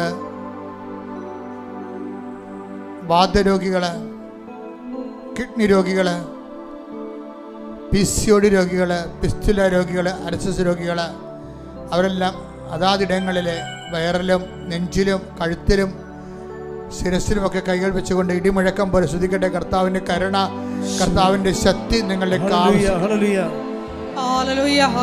കർത്താവിൽ നിന്ന് ഉന്നതമായ നാമത്തിന് സ്തോത്രം ചെയ്യുന്ന നടുവേനക്കാര്, കിഡ്നി രോഗികള്, കിഡ്നി ചുങ്ങിപ്പോകുന്നവര്, കിഡ്നി വീഴ്ത്തു വരുന്നവര്, മൊത്തത്തിൽ കല്ലുള്ളവര്, കിഡ്നി കല്ലുള്ളവര്, പങ്ക്രിയാസിൽ കല്ലുള്ളവര്, യേശു ക്രിസ്തുവിൻ്റെ ഉന്നതമായ നാമത്തിൽ കൃപാസമർത്താറ് ജീവനോടെ പ്രത്യക്ഷപ്പെട്ട പരിശുദ്ധമ്മയുടെ മാധ്യസ്ഥത്തിൽ മാരക രോഗങ്ങൾ, തീരാവേദികള് യേശുവിന്റെ നാമത്തില് ഈ നിമിഷം മാറിപ്പോകട്ടെ. ശ്രദ്ധിക്കട്ടെ. ആരാധന ആരാധന. ഹല്ലേലൂയ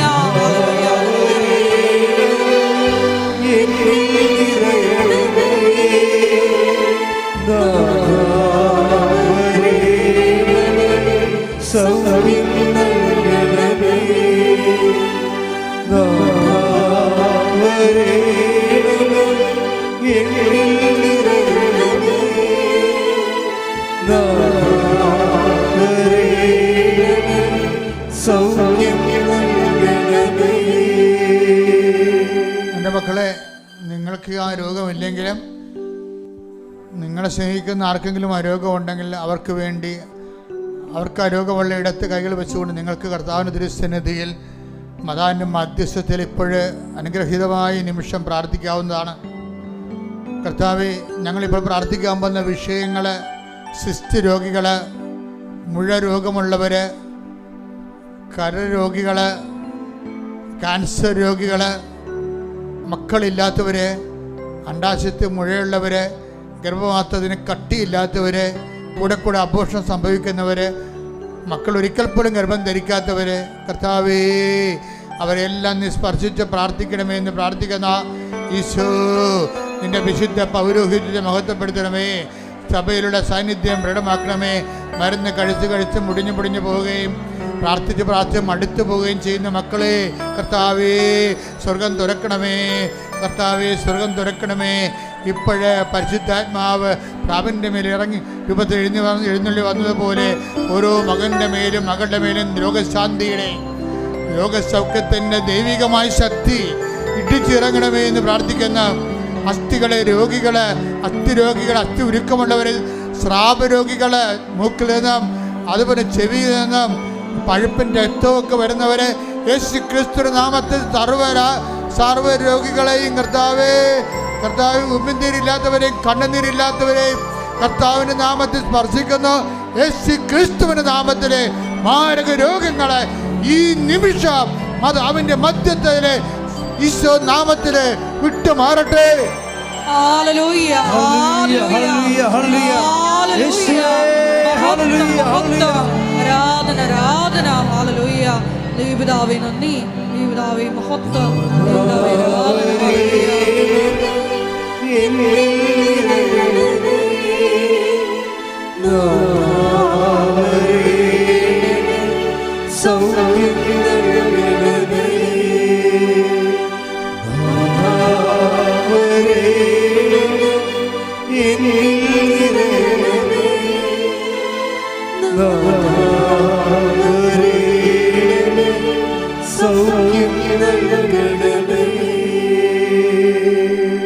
മക്കളെ മുട്ടേന്നിക്കുക. നമ്മളിപ്പോഴേ മാതാവിൻ്റെ മാധ്യസ്ഥ ഈശോയുടെ തിരുസന്നിധിയിൽ കണ്ണീരിടാൻ പോകുന്ന കാര്യങ്ങൾ, ഇതുവരെ വിവാഹം ഒത്തുവരാത്തവർ, സ്ഥിര വരുമാനമുള്ളവർ, ജോലി കണ്ടുപിടിക്കാൻ കഴിയാതെ വരുന്നവർ, ജോലി നഷ്ടപ്പെട്ടു പോയവർ, PSC ലിസ്റ്റിലേക്ക് വന്നിട്ടുണ്ട് പക്ഷെ അപ്പോയിൻമെൻ്റ് ആകാത്തവർ, PSC പരീക്ഷയുടെ റിസൾട്ട് പ്രതീക്ഷിക്കുന്നവരെ, അനുകൂലമായ റിസൾട്ട് പ്രതീക്ഷിക്കുന്നവരെ, വസ്തു വിറ്റ് മാറ്റാൻ പറ്റാത്തവരെ, വിറ്റ് മാറ്റിയതിൻ്റെ പണം തിരിച്ചു കിട്ടാത്തവരെ, വാടക മേഖലയിൽ വിഷമം അനുഭവിക്കുന്നവരെ, മക്കളുടെ ദുർനടപ്പും കളങ്കിതമായ ബന്ധങ്ങളുള്ളവരെ, അതുപോലെ തന്നെ പലതരത്തിലുള്ള ലഹരി പദാർത്ഥങ്ങൾക്ക് അടിപ്പെട്ടു പോയവർ, കേസിലകപ്പെട്ടു പോയവർ, കള്ളക്കേസിലകപ്പെട്ടു പോയവർ, നീതിപൂർവമായ കേസിൻ്റെ വിധി ഇതുവരെ വാങ്ങാത്തതിൻ്റെ വിധി പ്രതീക്ഷിക്കുന്നവർ, ഭവനരഹിതർ, ഭവനം വെക്കാൻ സ്ഥലമില്ലാത്തവർ, വഴിയില്ലാത്തവർ, എല്ലാ മേഖലകളിലും പ്രയാസം അനുഭവിക്കുന്നവർ, വിസ പുതുക്കി കിട്ടാത്തവർ, ആ മേഖലയിലെല്ലാം ദൈവത്തിൻ്റെ ശക്തി കടന്നു വരേണ്ട സമയമാണ്. സഞ്ചാരി മാതാവ്, സമയത്തിൻ്റെ അധികാരി, നിൻ്റെ ജീവിതത്തിൽ പ്രവേശിക്കുന്നതിന് വേണ്ടി, മധ്യസ്ഥം വഹിക്കുന്നതിന് വേണ്ടി യേശു നാമത്തിൽ ഇടിമുഴക്കം പരിശോധിക്കട്ടെ. കർത്താവേ, നിന്റെ ഉന്നതമായ നാമത്തിന് സ്വോത്രം ചെയ്യുന്ന കർത്താവേ, ഞങ്ങൾ നിന്റെ തിരുസനെ നിരത്തി വച്ചിരിക്കുന്ന ഓരോ പ്രശ്നങ്ങളുടെ മേലും ജീവിതത്തിൽ ദുരിതവും ദുഃഖവും, മാറാത്ത വേദനയും, തീരാത്ത കളങ്കവും, ഉറക്കം പോലും ഇല്ലാത്തൊരു സമാധാനം നഷ്ടപ്പെട്ട ആത്മഹത്യയോ ചിന്തിക്കുന്നവരെ ഹൃദയത്തിൻ്റെ സമാധാനമായി ദൈവത്തിൻ്റെ ശക്തി നിങ്ങളിലേക്ക് ഇറങ്ങിവരെ യേശു നാമത്തിൽ നിങ്ങൾ വിടുതൽ, എല്ലാവിധ ബന്ധങ്ങളിൽ നിന്ന് യേശു നാമത്തിൽ വിടുതൽ പ്രഖ്യാപിക്കട്ടെ, പ്രാപിക്കട്ടെ, ശ്രദ്ധിക്കട്ടെ. എല്ലാ ജീവിത ദുരിതങ്ങളും തടസ്സങ്ങളും നീങ്ങിപ്പോയിക്കൊണ്ട് അങ്ങയുടെ നാമത്തെ ആരാധനയിലൂടെ വീണ്ടും വീണ്ടും മഹത്വപ്പെടുത്തണമേ. ഹല്ലേലൂയ, ഹല്ലേലൂയ, ഹല്ലേലൂയ, ഹല്ലേലൂയ. മഹത്വം, മഹത്വം, ആരാധന, ആരാധന. ഹല്ലേലൂയ, ഹല്ലേലൂയ. മൗനമായി പ്രാർത്ഥിക്കേണ്ട സമയമാണ്. സമാപന ആശീർവാദത്തിലേക്ക് പ്രവേശിക്കുകയാണ്. നിങ്ങളുടെ ഏറ്റവും ഗൗരവതരമായ വിഷയം മൗനമായി പ്രാർത്ഥിക്കേണ്ട സമയമാണ്. കൈകൾ കൂപ്പി ദിവ്യകാരുണ്യത്തിൽ ഈശോയെ നോക്കിക്കൊണ്ട് നിങ്ങളുടെ സങ്കടങ്ങളെ മൗനമായി പരിശുദ്ധ അമ്മ വഴി ഈശോയ്ക്ക് ഏൽപ്പിക്കുക.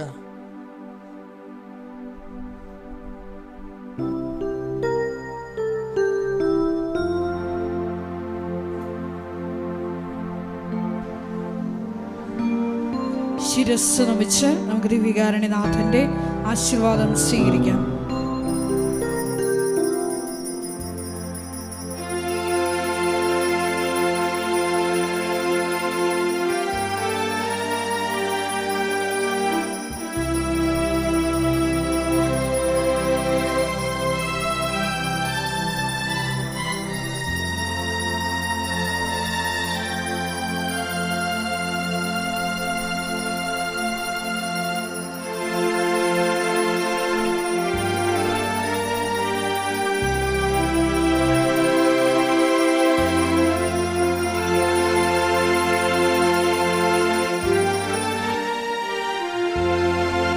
പരിശുദ്ധ പരമമാ ദിവ്യകാരുണ്യമേ, ഇന്നും എന്നും അങ്ങേക്ക് ആരാധന.